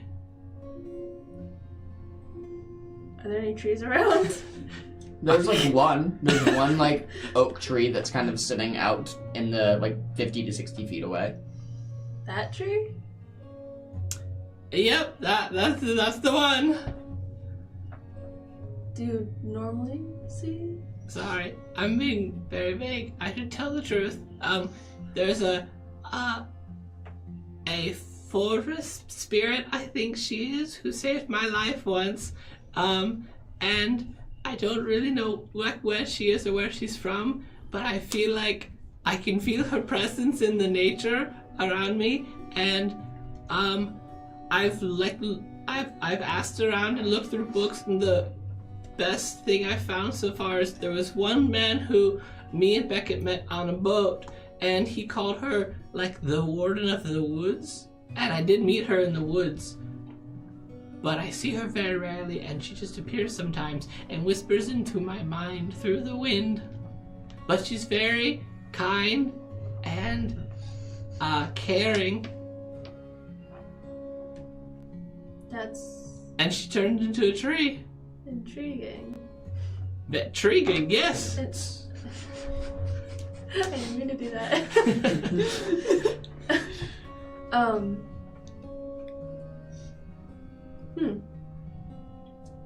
This Does that explain? well explains enough for me to. I haven't seen it, and I think this is something that is special to you. But thank you for trying to share. Oh, did I not do it? You did a good job. Okay. I think a lot of us see things differently and see things that others don't. So That is true. You probably just see a tree. She was a lady like just a couple seconds ago. I think that's only for you to see. I suppose so. She probably talks to other people too. I'm not that special. I think you're more special than you give yourself credit to. Well, I guess I don't really have a way to measure that, so maybe you're right. But she said it was my time, or like this is like a test, so I'm putting on my best thinking brain, and I'm going to pay attention very closely because something bad might happen. That's usually how tests feel. Very bad. Well, fortunately we are going into a lot of danger. So, could go badly, but hey, you didn't do that bad in training. Oh, thanks. We picked it up pretty good, so I think if everything goes to how we planned it, it should hopefully go okay. Mm-hmm. I feel pretty safe with you and Victor and Valentine and Beckett and the other guy. He looks like he could like put a big wallop in somebody, so I feel surrounded by strength and valor and other strong sounding words. Rodney is an interesting guy. I'm not sure how I feel about him, but I think he's our only option, well, at least for me, in finding the princess, so... Mm-hmm. And we need these horses for the princess, so, if they try to kick me, can you make them not kick me? But I'll try to talk to them. I'm scared that they're... You can talk to them. I can. Mm-hmm. That's right. You have a special way with animals. Yeah, yes, just talking to them.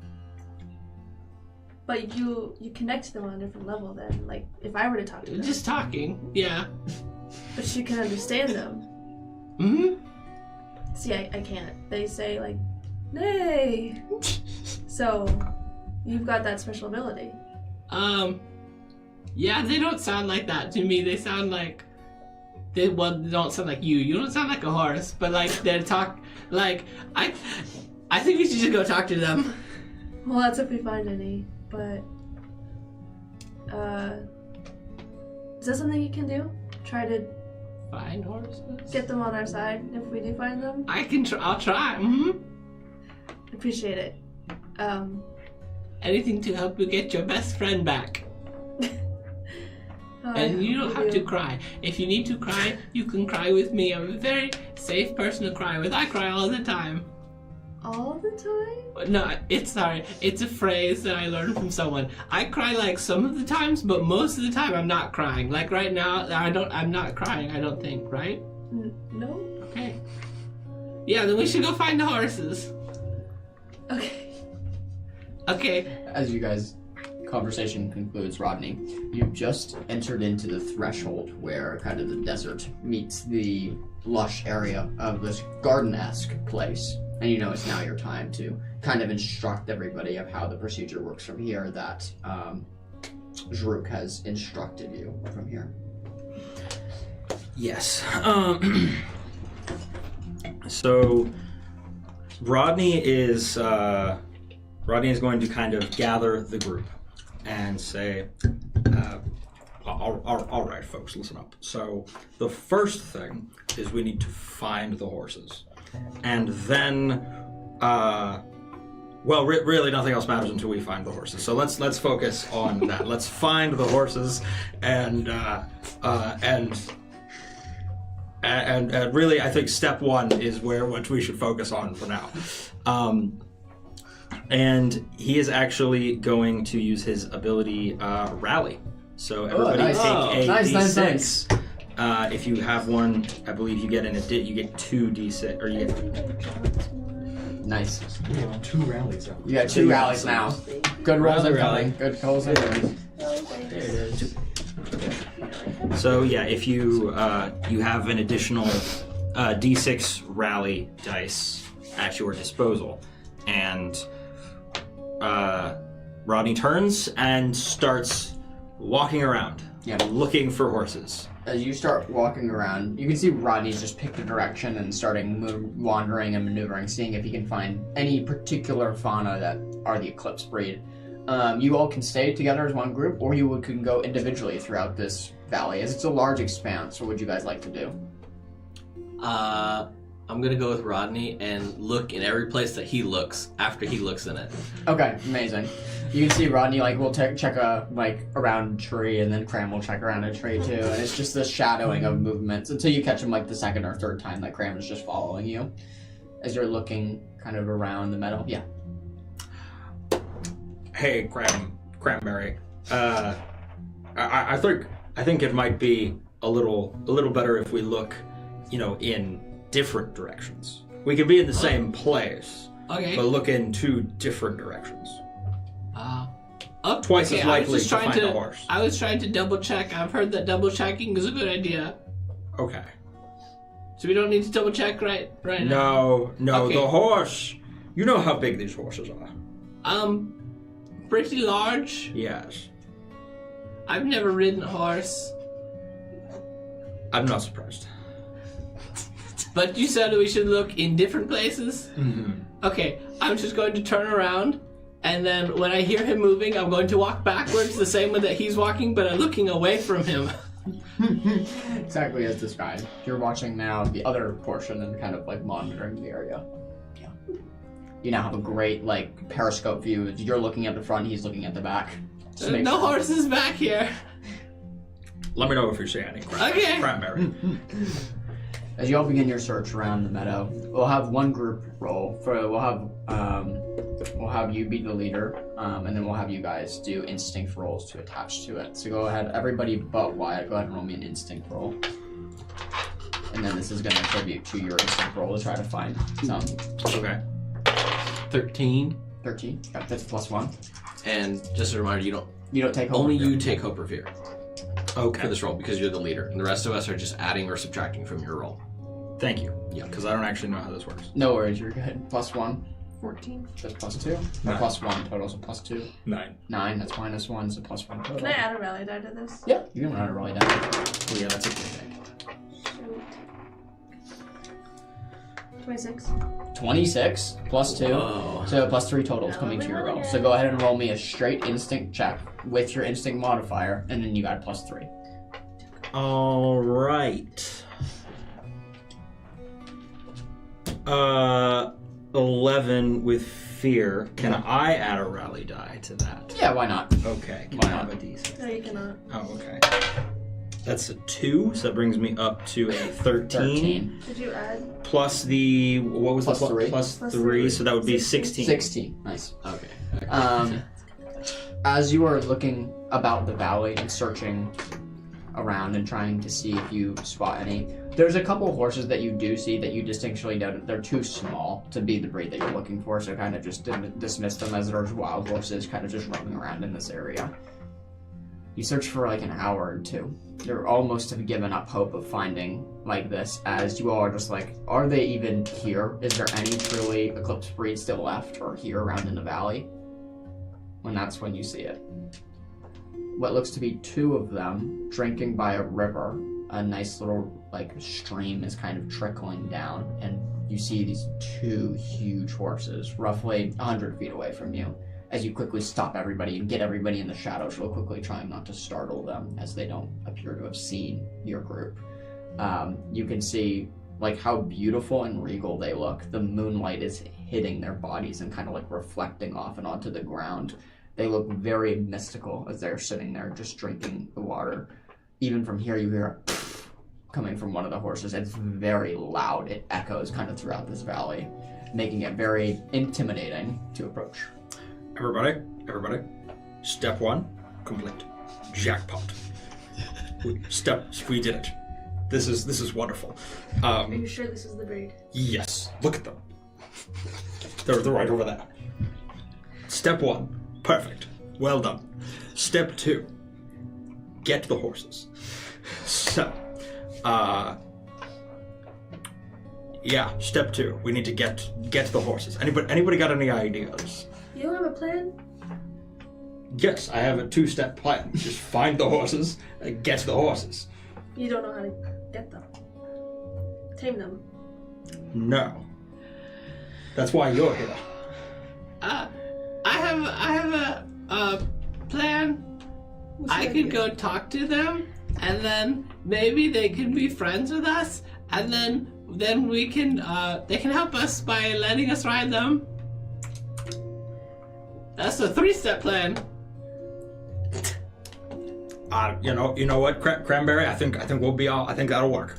I have a backup plan in case that doesn't work. I can cast Slumber and make sure they don't get away if negotiations on Cram's part go badly for some reason.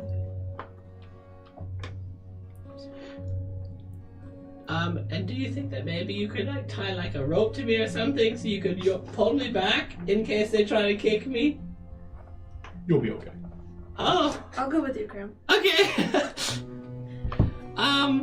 Okay, I'm not trying to sneak, just walking calmly towards them, not coming from the back so they don't get startled, and just walking up to them normally, casually.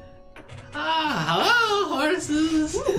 As you walk down the hill that you were once on, kind of down the grassy knoll into this meadow where they're drinking by the stream, about 50 feet out, one of them is alerted by your presence as one of them picks up its head and gives a stomp as it stops you both in your tracks 50 feet away.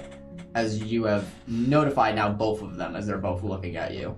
You can see quickly, even 50 feet away, these horses look huge. They are like larger than Clydesdale horses. They are enormous size.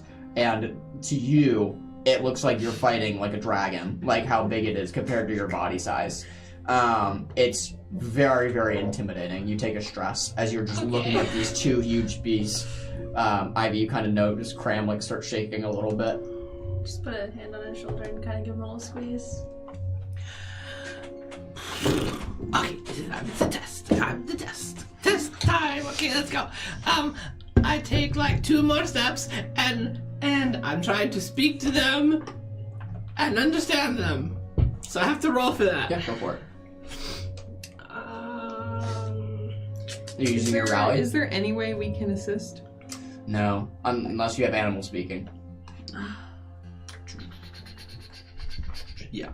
Can I send you a text? I'm spending a hope Yeah, you at a can plus send me one or 2 send to me one. that. Yeah, send it to me. Success. Success. Yep. Okay, what do you say?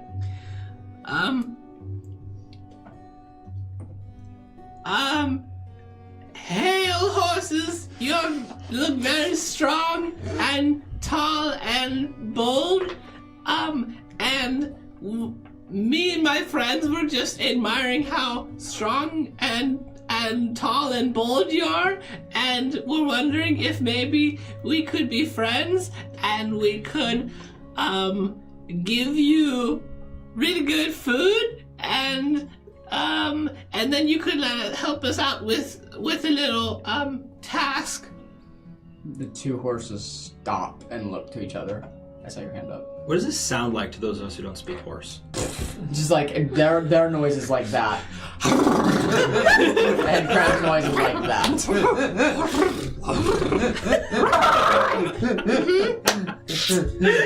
That's very nice. As the two horses kind of like look to each other in confusion. They stop. They look towards you. You hear one of them. Do you think if we don't say anything, he'll go away? They continue to drink once more. I can understand you. I can hear you really, like, pretty good. I'm gonna keep walking towards them and, pull out a couple cranberries. As you get to about 40 feet away, the larger one looks like the male of the two. Looks like there's a male and a female. The larger one picks its head up. No further, little human. It looks at you, eyes you intensely, and then starts drinking once more. I turn around to Ivy. He's not very smart. This might be harder than I thought. He thought I was a human. Look at me, I'm definitely not a human. I'm half goblin, half halfling, but more specifically half goblin halfling and half halfling goblin, and he's not interested in my cranberries. What did he say to you? He said, don't come any closer, human. So, I guess maybe he's talking to you, because you look sort of like a human. Did he sound upset? A little bit. So what if you back up 2 steps, and I'll take 2 steps forward, and it'll be like even. Take small steps. Okay. I'm gonna take 2 steps back. 2 little shuffle baby steps forward. It was probably like 5 feet, wouldn't you say? Roughly. Very large shuffling. Okay. Yes. Sure. So go like 2 feet. 2 feet forward. As you kind of shuffle forward a little bit, the male horse picks his head up as he immediately starts walking forward. The female horse still drinking. As he approaches, you are looking at him like this, and it like starts like doing this. As you can see, he comes right up to you. I told you to back up. As he looks down at you, the huge horse is about 5 feet above you from the head, from where you are, as you're looking like this. I'm sorry. My apologies. I thought you were talking to the girl behind me. I have some berries. They're very sweet. They're not poison. He kind of like reaches down, sniffs it. Leave them here. Okay. So I can see you're very strong and tall and proud and bold and muscular. Would you be willing to do a small favor for me? Go ahead and roll the presence roll.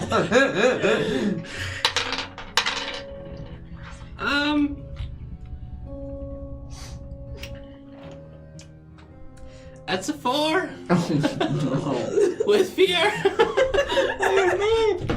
Put yourself in jail. You do have those rally dice.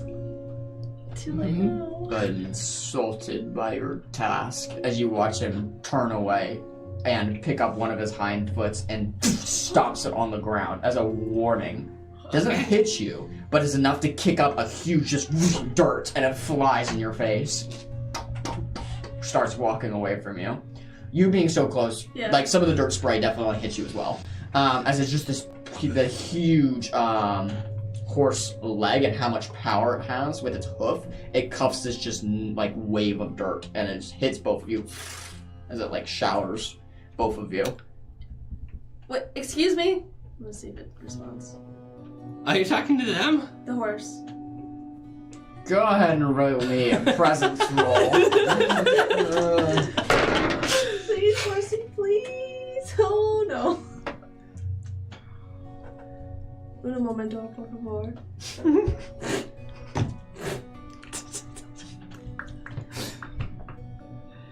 Ivy doesn't speak to animals, just to be clear.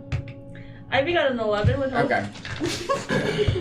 The horse continues to move despite you using screw common horse. tongue as it begins stomping away from you and back to its companion.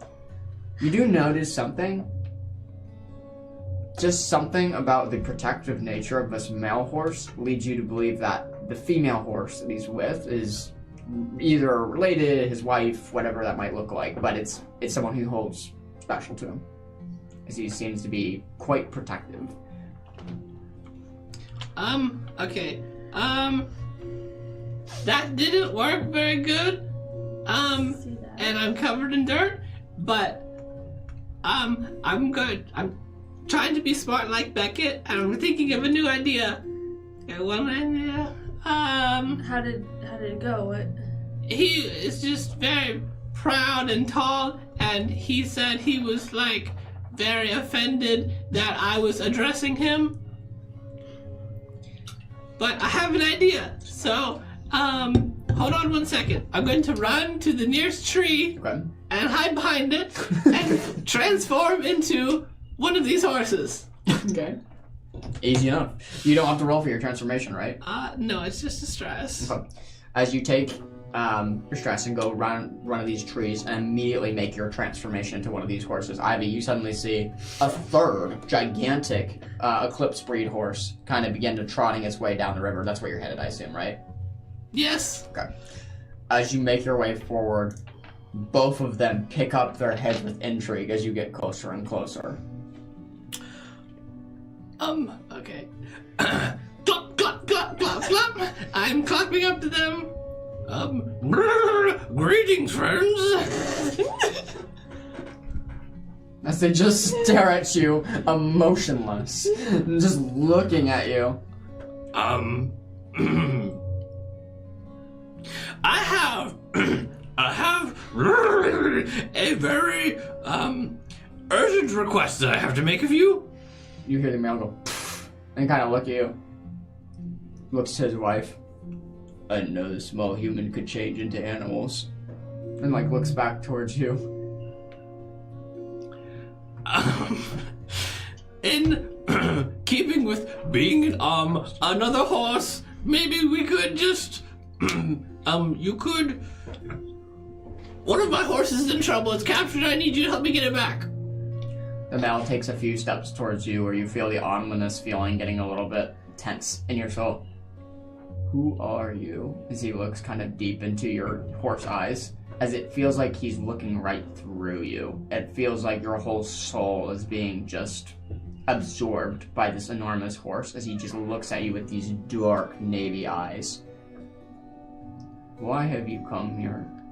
I am Ragust, the big horse. And one of my friends has been captured, and I need your help to get him back. We know it's you, little human. I'm not a human, I'm a horse. You don't smell like our kind. What do I smell like? Not like us. Tell us, why have you come to our valley? I grow impatient with your tactics. I am in need of other fast horses to help my friends get aboard a train so that they can get my horse friend back. Is your necklace invisible, even though you're transformed? No. Okay. No, it's not. Okay. Good question. The wife pipes up. He speaks honestly. But why does he deceive us with his transformations? Okay, I'm just gonna transform back. Becoming very small again, and they're very tall. Well, just because I'm sorry, I don't smell like you. I don't know if that would make things better. I could probably smell like you if I gave it a really good try. But just saying they not like us is not a very good reason to not help me. I need help very badly. I have a friend who is a friend who got captured, and we need to get on a train to get her back. And the only way that I know of getting on there is if you help us, because you're very, very tall and fast and strong and bold and muscular and strong. The female starts like kind of clopping up to you now, as now you have two huge beasts just kind of staring at you. Something a little closer. Yeah. As you see, there's two now huge eclipse horses just staring at Cram as he's transformed back, kind of just pinning him between their two huge bodies. Yeah. While this is all going on, could I just like try to make my way closer so that if anything turns, I'm able to run up and try to cast the slumber spell? Yeah, absolutely. What is the range of the slumber spell? Very close. So do you want to get that close? Do you want to get 5 to 10 feet away? A little bit further, but enough so if things were to turn out, I could run into that range. Yeah, want to say like 20 feet. Okay, so you get 20 feet away from the scenario that's playing out. Tell us about your friend, little human, as the very like noble his wife kind of steps up, kind of looks at you, kind of bows her head a little bit, trying to seek further connection with you, as the male seemingly has not wanted much to do with you, but it seems like you've gotten the female's attention at least. I tend to do that. I pull out my tablet of creme brittle and scratch mark. I just realized I am so sorry. I just lied to you just now when I said that I was a horse, because I wasn't. I was just pretending to be a horse. Like, mostly. I'm very, very sorry. Will you please forgive me? Lying is bad. Just tell us why you're here. Oh, I already told you. My friend's friend who got captured, she's a princess in a faraway land, and she's very nice and talks to you for a long time. If you were talking with her, she would talk with you for a very, very long time, like a couple hours. And my friend is crying a lot because she doesn't have her best friend, and it makes me sad to think of her being sad. So I was wondering if you could help with maybe just a little bit. The male kind of pipes up. He's a poacher, looking to enslave our race once more. The wife speaks on. I don't think so. Something is different about this one. And she kind of like looks deep and kind of bows her head once more and looks kind of deep into your eyes, gives you a and kind of sniffs and smells like your body. Your necklace. Where did you get that? It was a gift from a lady in the woods and in a mask, and I think she's called the Warden of the Woods. She might have a different name. I haven't actually spoken to her. You can see the horse's eyes go wide. We are to help this one. This is what she spoke of long ago, don't you remember? I don't. Allow me a moment. As she kind of bows her head and steps away from the scenario, as you look towards now Beckett and Ivy kind of encroaching on the situation, getting closer and closer. The two horses step away to kind of converse with one another. You seemingly gained favor with one of the two of them. As they step away, they talk once more out of earshot. And the female approaches you once more. My name is Lenentha. What is your name? My name's Cram. Cram. What's your husband's name? Siniov. Okay. Can I call you Mrs. L and him Mr. S, because you have very long names?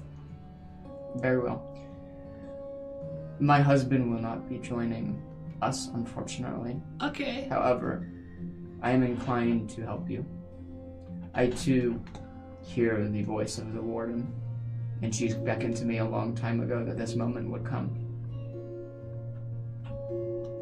Okay, that's wonderful. I've never met somebody else who has ever met her directly.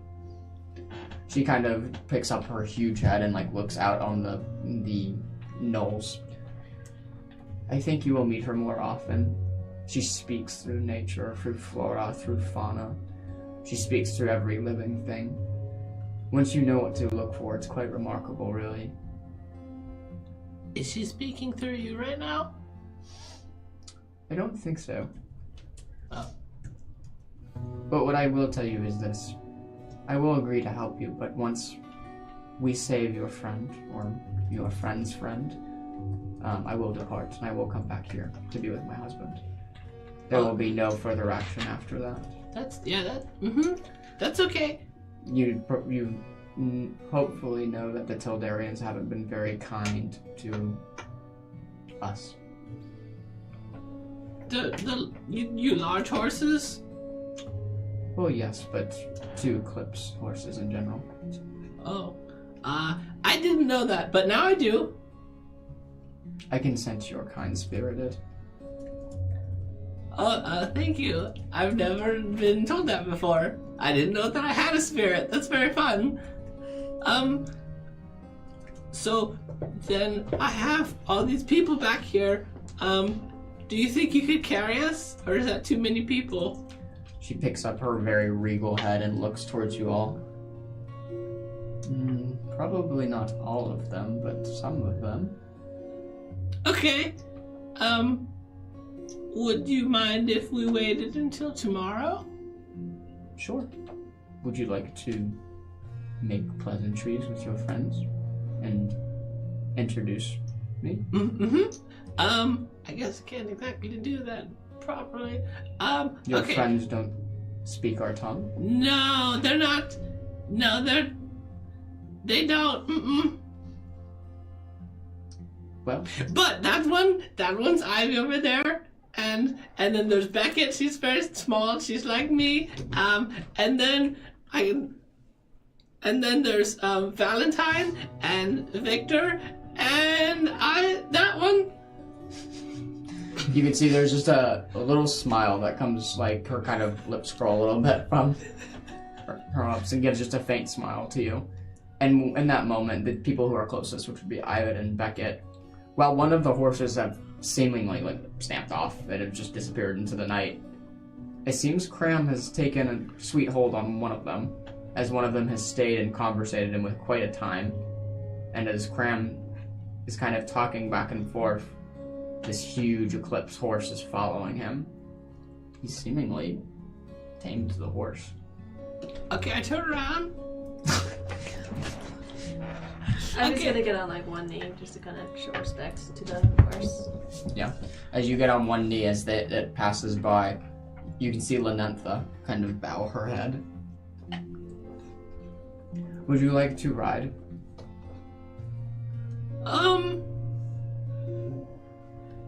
Honestly, no. I don't want to right now. You're very tall, and if I was to fall off, I feel like I'd break my neck.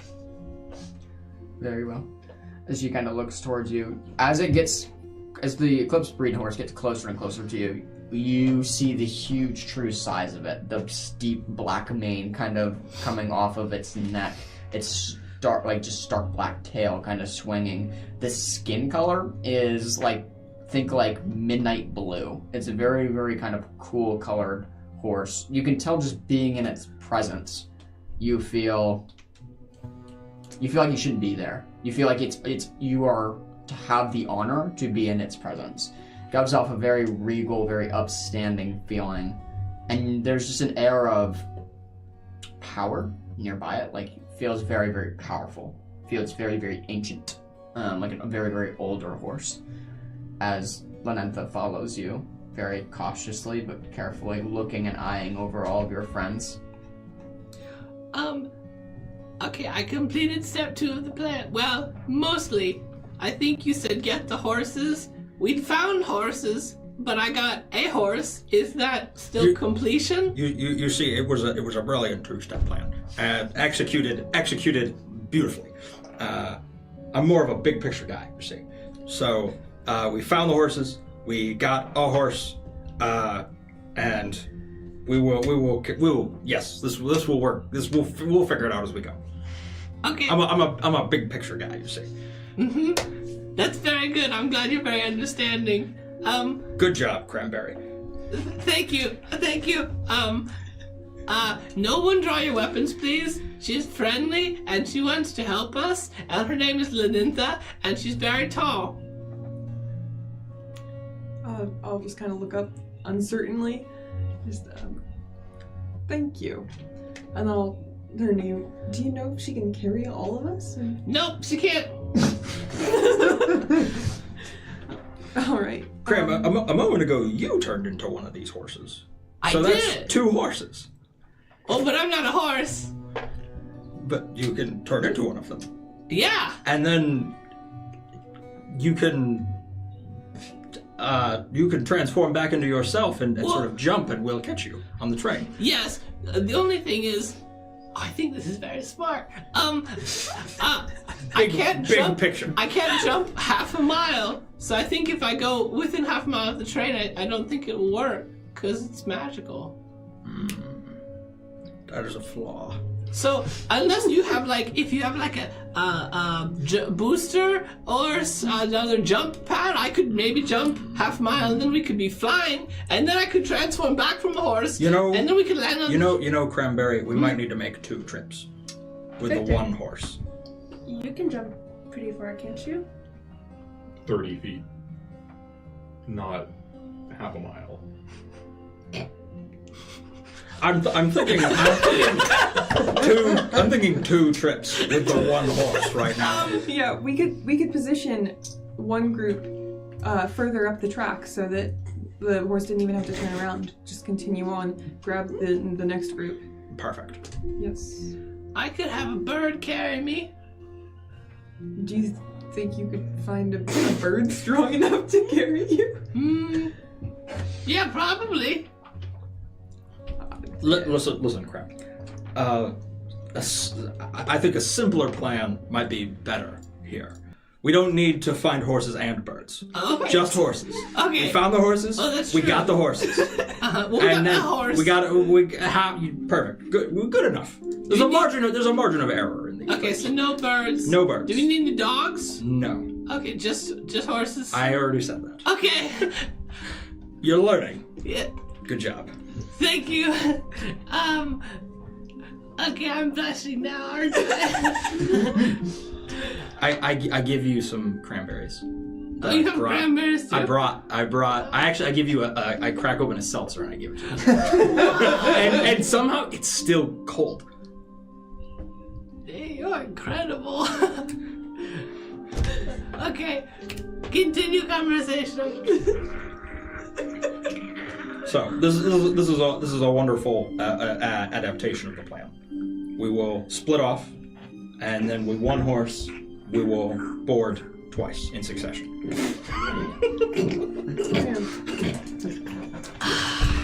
This is so good, really. Do you have any more? No, not right now. Okay. Lynette bows her head, it's almost like an exaggerated bow from how much she has to steep down. She has to almost get on one knee to get up to your ear. As she speaks very softly, this huge horse head bends down to you. What is your friend speaking of? You can understand him? I can hear. I just can't talk. Wow, that's very special. So there's a train, and we need to get on the train, and so I think the plan is we'll have some of us ride on your strong back, and then we will go jump on the train, and then you keep going down, and then more of us get on your back, and then the rest of us jump on the train, and then you can go home and I guess cuddle with your husband. What is a train? Imagine a house, but it's moving, and you can put things in the house and then move it this place and then take the stuff out and then put different things in and move it back. Interesting. It's like a long house, like a bunch of small houses connected together. So we're robbing someone's house? No, it's not. It's not actually a house, like no one lives in it. We're getting on to get a friend to get a thing that gets our friend back.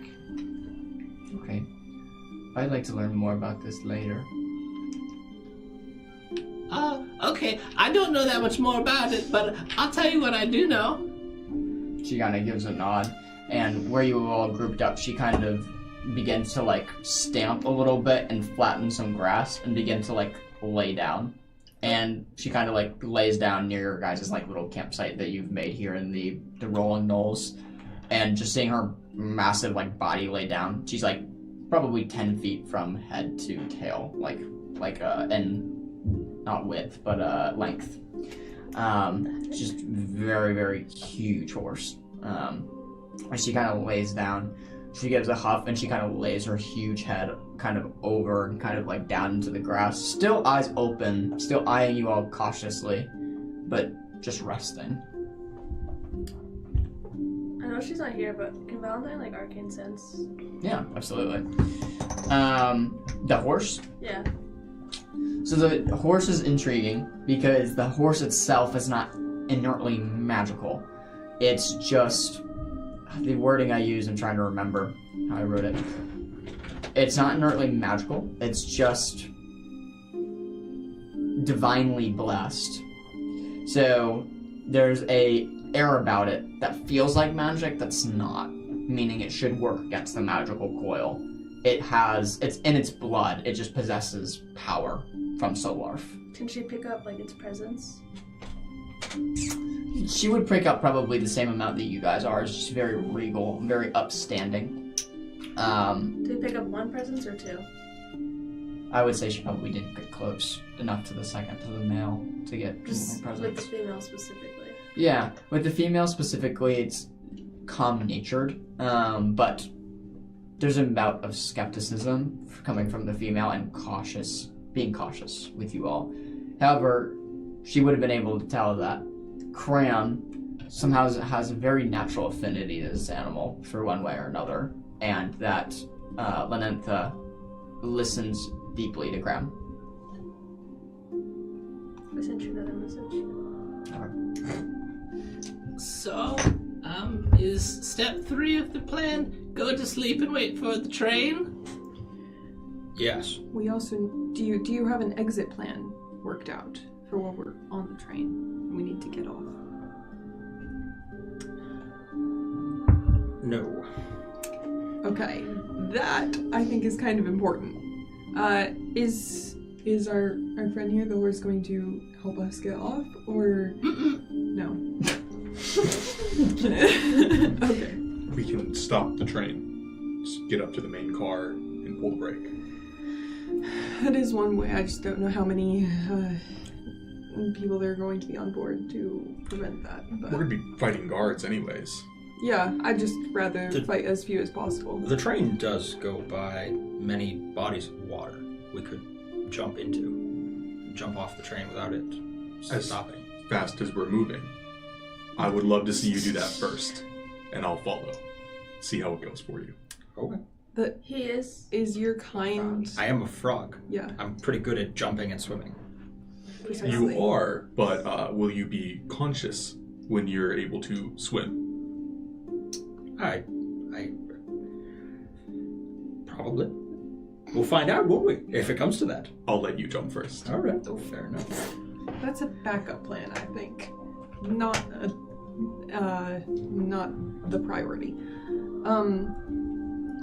How do you know the location of the car compared to the front? Like, what position back is the car that we will be robbing?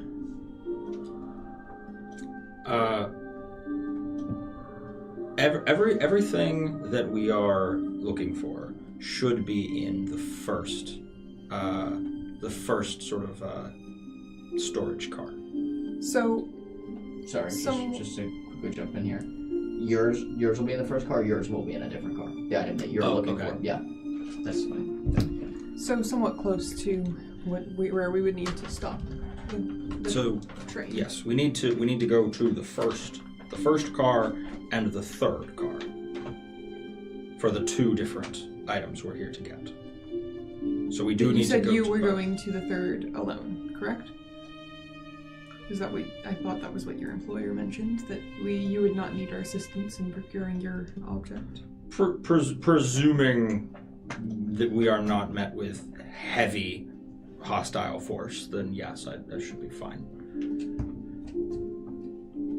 And in the other case, are you expecting our assistance? I think that if it comes to that, we're all going to be under attack. And we should try to get off the train as quickly as possible instead of going to the third car. No, we definitely need to go to the third car.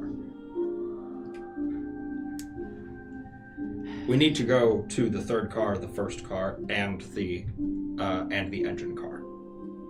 It would probably be in our best interests to do those in that order, so that we are moving in one direction. The first, the third, and then the engine. The third car, the first car, and then the engine car. How are we going to skip the second car? We just don't need to. We just don't need to linger. We can just kind of walk through it. Oh, okay. You could also find a bird that may help. There might be a bird in there for you. Okay. Fly over the second car. I will try to see if I can make friends with the bird, so I can be prepared for that. Okay, that's a backup plan. Okay. I don't have birds for everyone, though. Just Okay. not enough to share with The rest of us class. will walk through the car. You will fly over the car. I can do that. Mhm. Okay. Yes, we'll plan for that. Okay. While they're talking, can I go over to the horse and just kind of like kneel in front of it? Mhm. I'm just gonna softly talk. I don't know if you understand me, but thank you for offering your assistance. She picks up her head from her resting position and gives a nod and looks towards Cram. You're probably in the immediate vicinity. I'm happy to help. Oh, I'm translating. She said that she's happy to help. Can I like stick my hand out? Yeah. Go ahead and roll me a presence roll. Oh, not to me. Okay. What do you? What'd you get? I'm gonna assist you. I'm gonna assist. No, I don't need an assist. If you want to, you can. Oh, it was good. Oh, okay. That was really good? I thought it was really bad. 23? Wow, with hope or fear. With hope. 23 Wow, that's fingers touch the crazy. horse. 23. You used your hands That's and toes. Let me just take my armor boots off first. Get the dogs out. Let me air those out for a second. As you No reach, more animals. as you reach your hand out very carefully and cautiously, you feel safe around this horse as you've seemingly made a little bit of a bond. As your finger touches the rough skin as you put your palm up, the horse kind of closes her eyes as she's in a resting position and you have your hand up. Suddenly you are pulled, I'm going to spend 2 fear, into a vision as you are touching the horse, like right in the bridge of her eyes and nose. This is why you don't trust horses. Trick horses. You're pulled into a vision very quickly, almost like a montage of pictures of just flashing seconds. You only get to see a picture for like a second at a time, and when you want to try to analyze it, it's already gone and a new picture appears. Pictures include large armies enslaving this breed of horses, them trying to run out into fields and being captured and tortured, hot metal spikes being forced into them to work, being whipped and enslaved and working for Tildarians from, it even seems like what the pictures are showing before times of the collapse. Civilization is barely built, things are living on the edge, and you feel fear. Through this timeline, as you're watching, you quickly realize that this horse is years old. The collapse was 570 years ago at this time. So this horse is at least 570 years old, if not more. As you're quickly reaching the pictures that are just being launched at you, you let go, take a breath, and take 2 stress from seeing this mental barrage of the horse has let you into its mind to see.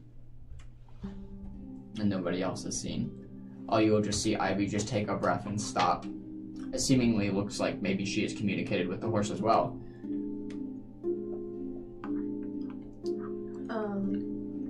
I'm gonna like take back my hand and just kind of look at her and be like, I'm so sorry that I've done that to you.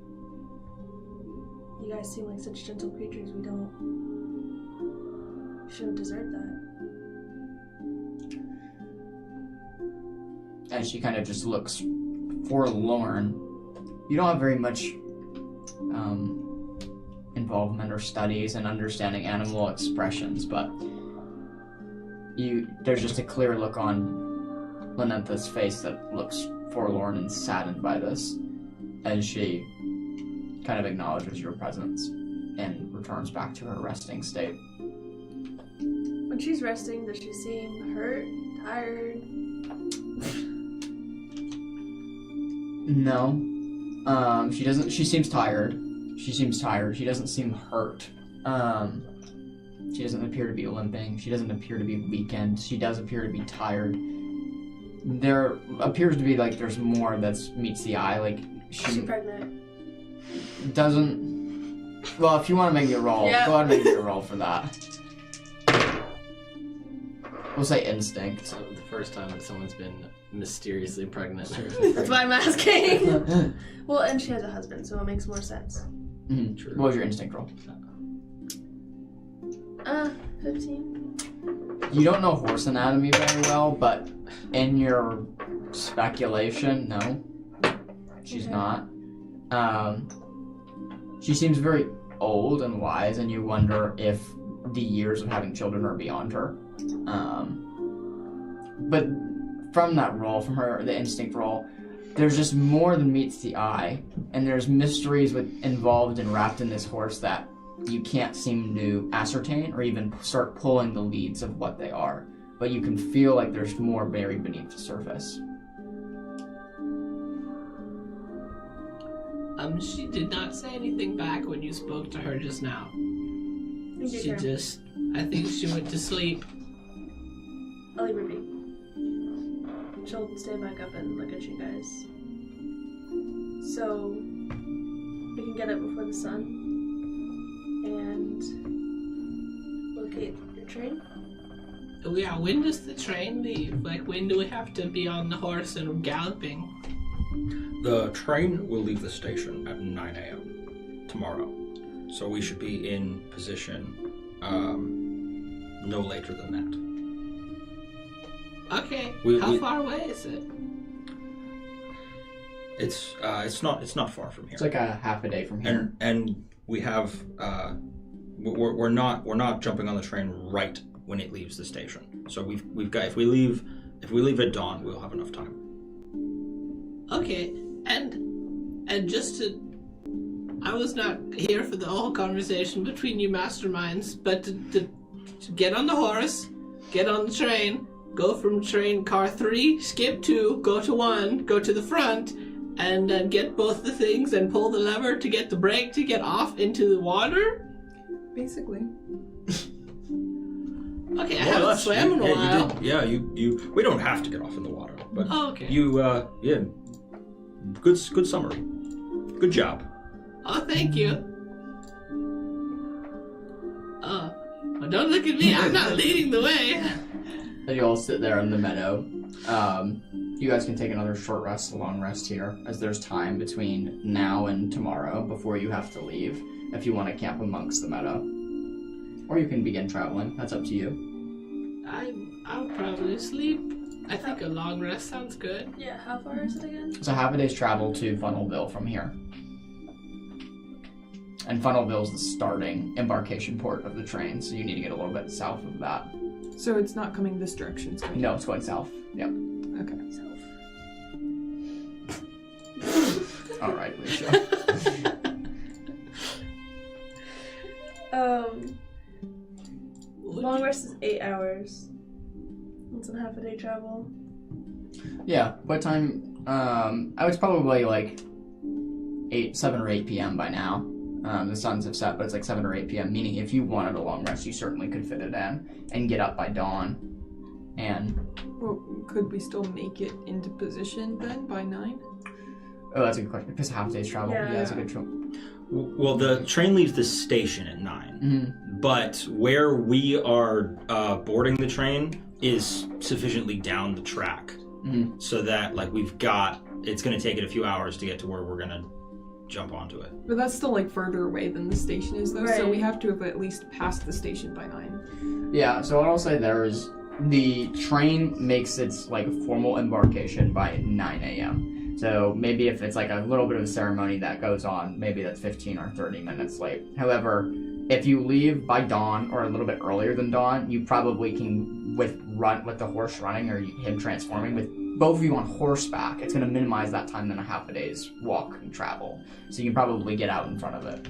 But you all are going to have to be clipping along. You all are going to have to be moving. So that means either riding Lanentha or you transforming into a horse too, but walking's not going to cut it if you are going to long rest. No stopping for flowers. I think that's I think that's fine. So it's up to you guys. If you do want to long rest here, you can feasibly do it within time. If you don't, then you can get on a move on the road now.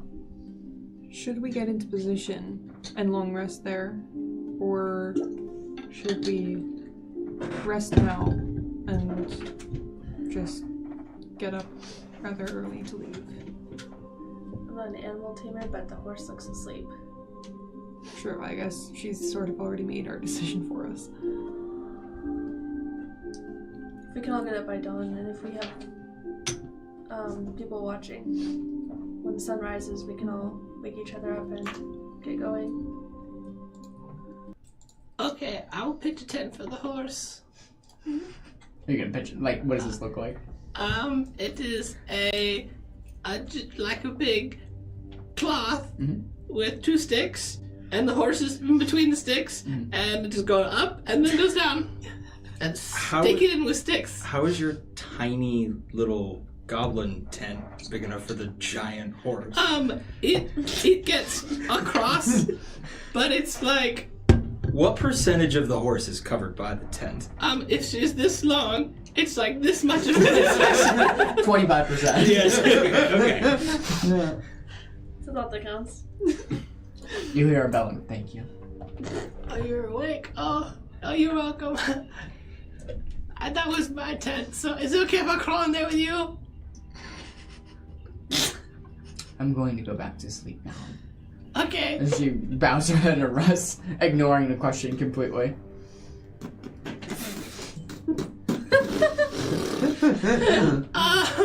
Okay, I'm going to turn into a mouse and climb into Beckett's pocket. Okay. Okay. Sounds great. Do you cuddle up with Beckett? I have a very random question. Hmm? What happens to your beetles when you turn into these animals?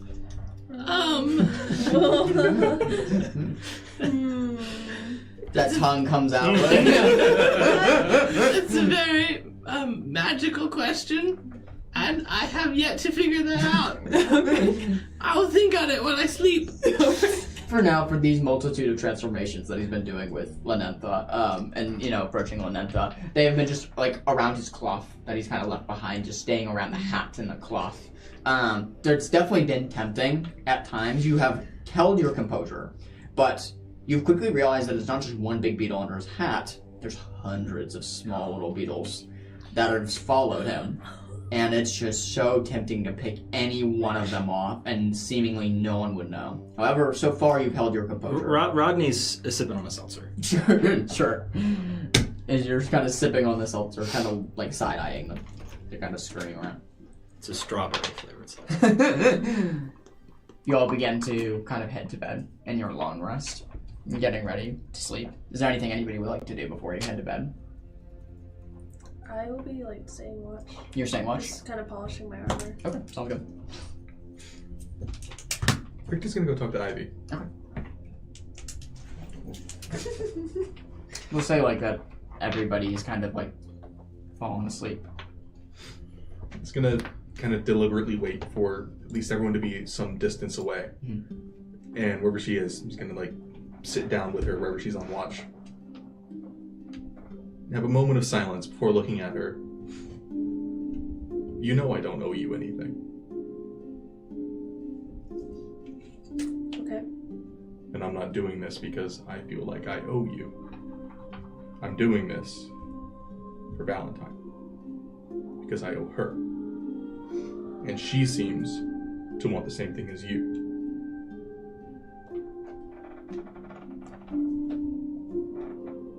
What about when I got the letter? And you saw the seal? And you apologized for bringing us into the temple. I apologize because I thought you were a royal. So now it's changed. It has. You rode that high. And I don't blame you. I would have done the same.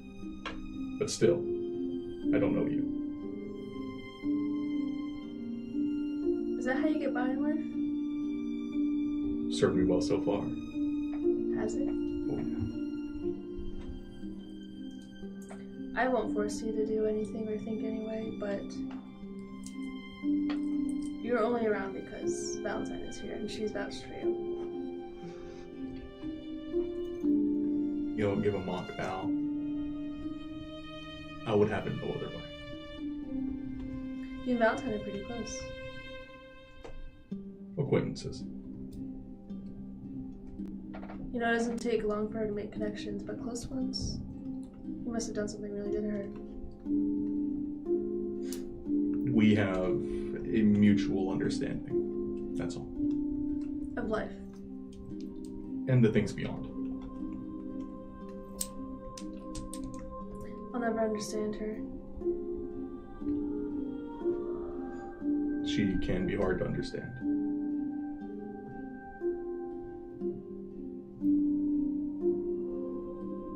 She's gonna go back to polishing her armor. Victor, come to bed.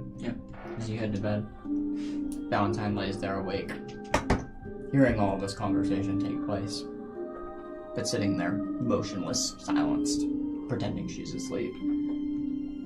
As you all fall asleep, are you staying up the whole 8 hours? No, just... I can take a shift at some point. Alright.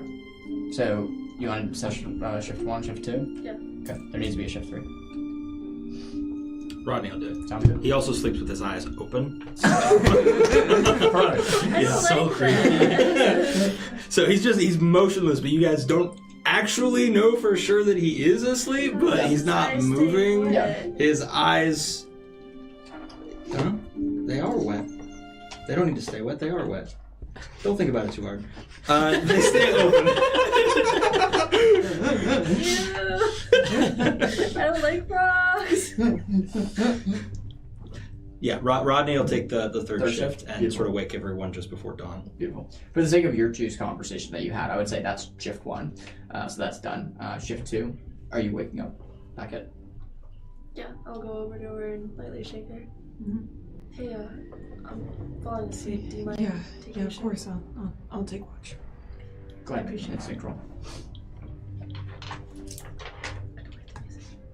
I can use one of my rally dice now since I haven't Yeah, used you them can. all. I don't want to waste them. Oh, I didn't need it. No. 27 with 27. with fear. Safe. You see the next Hopefully. country over. Nothing's You see the Northlands, in fact.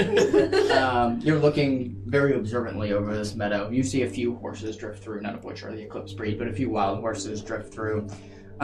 There's the occasional predator that you're looking out for. It looks to be like this very large cat with like saber-tooth fangs kind of scaled. It was very intriguingly about 100 to 200 feet away for you, like preying the horses, trying to get a fresh horse to eat, as it kind of lays in the bush and is very carefully moving throughout this grassy knoll area. It doesn't take any particular interest in you all, as you all are a group, and it knows its size and knows that it probably 1 against 6 or 7 wouldn't do well. Halfway through the night, you hear a sharp neigh and a sharp crack, as it sounds like it's gotten one, as this bloody scene like unfurls 200 feet away from you of this cat just tearing down one of these wild horses. It wakes all of you up briefly as you hear the nasty sound of natural selection of this cat just tearing into the horse as it's just dismembered and bloodied and immediately falls to the ground.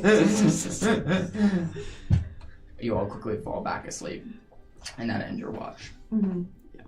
I'll wake you and let you know about the predators. Yeah. What is it?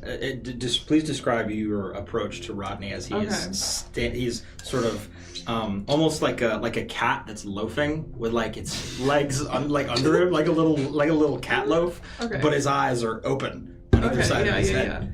So Beckett's been kind of like keeping watch, trying to avoid looking at you this entire night, feeling very uncomfortable, not quite knowing if you're even asleep, but assuming you are.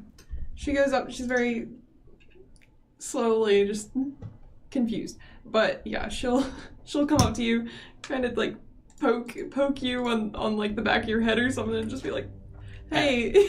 Yeah, as you get within arm's reach, you see like Rodney's eyes just turn and look at you, and Rodney. Yes, good evening. Yeah, I think it's morning actually now, but would you mind taking the final watch? Certainly. Thank you. Okay. She's gonna go. She's gonna go to bed. Sure, absolutely. As you head to bed, Rodney, go ahead and make me an instinct roll here to cap off the final watch. That is a 21 with fear. 21 with fear. Got it. As you're looking amongst the planes, kind of looking around the place, trying to make sure anybody's about, specifically trying to eye those predators that Beckett had mentioned previously of the saber-toothed cats and kind of the wildlife that is about. As you're looking out on the plains, kind of a few people are behind you, seemingly you're not paying too close attention to, as suddenly hear a rustle in the bush behind you. The bush behind you is quite large and quite big. Seems like something's inside, 30, 40 feet away. The bush rustling once more. Only you are awake and have heard this.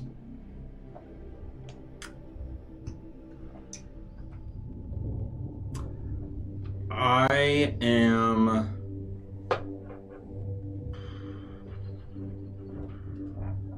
You said, how far away did you say it is? 30, 40 feet. I am going to jump up and move and position myself in between the bush and anyone who is sleeping. Sure, absolutely. So, like 20 feet towards the bush and 20 feet away from the party, like halving the distance. Yeah. Sure. Yeah. As you position, with my weapons ready. Yeah, absolutely. As you position yourself, the bush kind of shakes once more. So it sounds like there's a creature inside, or somebody, or something inside that's shaking the bush. Are you approaching? Yeah. Okay. Sure. As you approach carefully, don't spend too fear. As you approach the bush and peel it back really quickly, expecting like someone or something to be hiding in, a caw kind of emanates from the bush as a crow kind of flies up, flaps its wings, and like flops in your face and kind of flies off as it's kind of startled you, like why would it be hiding in the bush? You kind of look back and around. Suddenly, as you look back towards the party that was sleeping, as you're now 35 feet away, you see two large figures in trench coats, roughly 6 feet tall. Roughly 6 feet tall, each of them. You can see a crow gilded lapel on each of them. Currently, you hear as you look, as it looks like one of them is strangling Valentine, as just choking her, as nobody has woken up.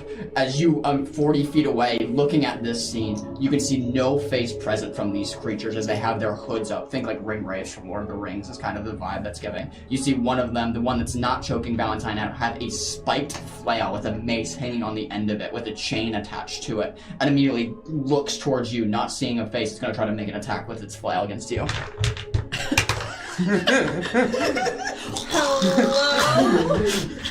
That's a 7 to hit. That misses. That's so surprised to see you, and immediately grabs its chain and throws it with this spiked mace towards you. And as that sound hits, all of you wake up and combat starts. With that, that's where we're gonna end tonight. No, wait. And just so you guys can see what they look like, there's no battle map, right? But this is what they look like. That would. No, thank you. Sugar Reaper over here. That's what they look like. Using a sling that's really pronounced. Yeah.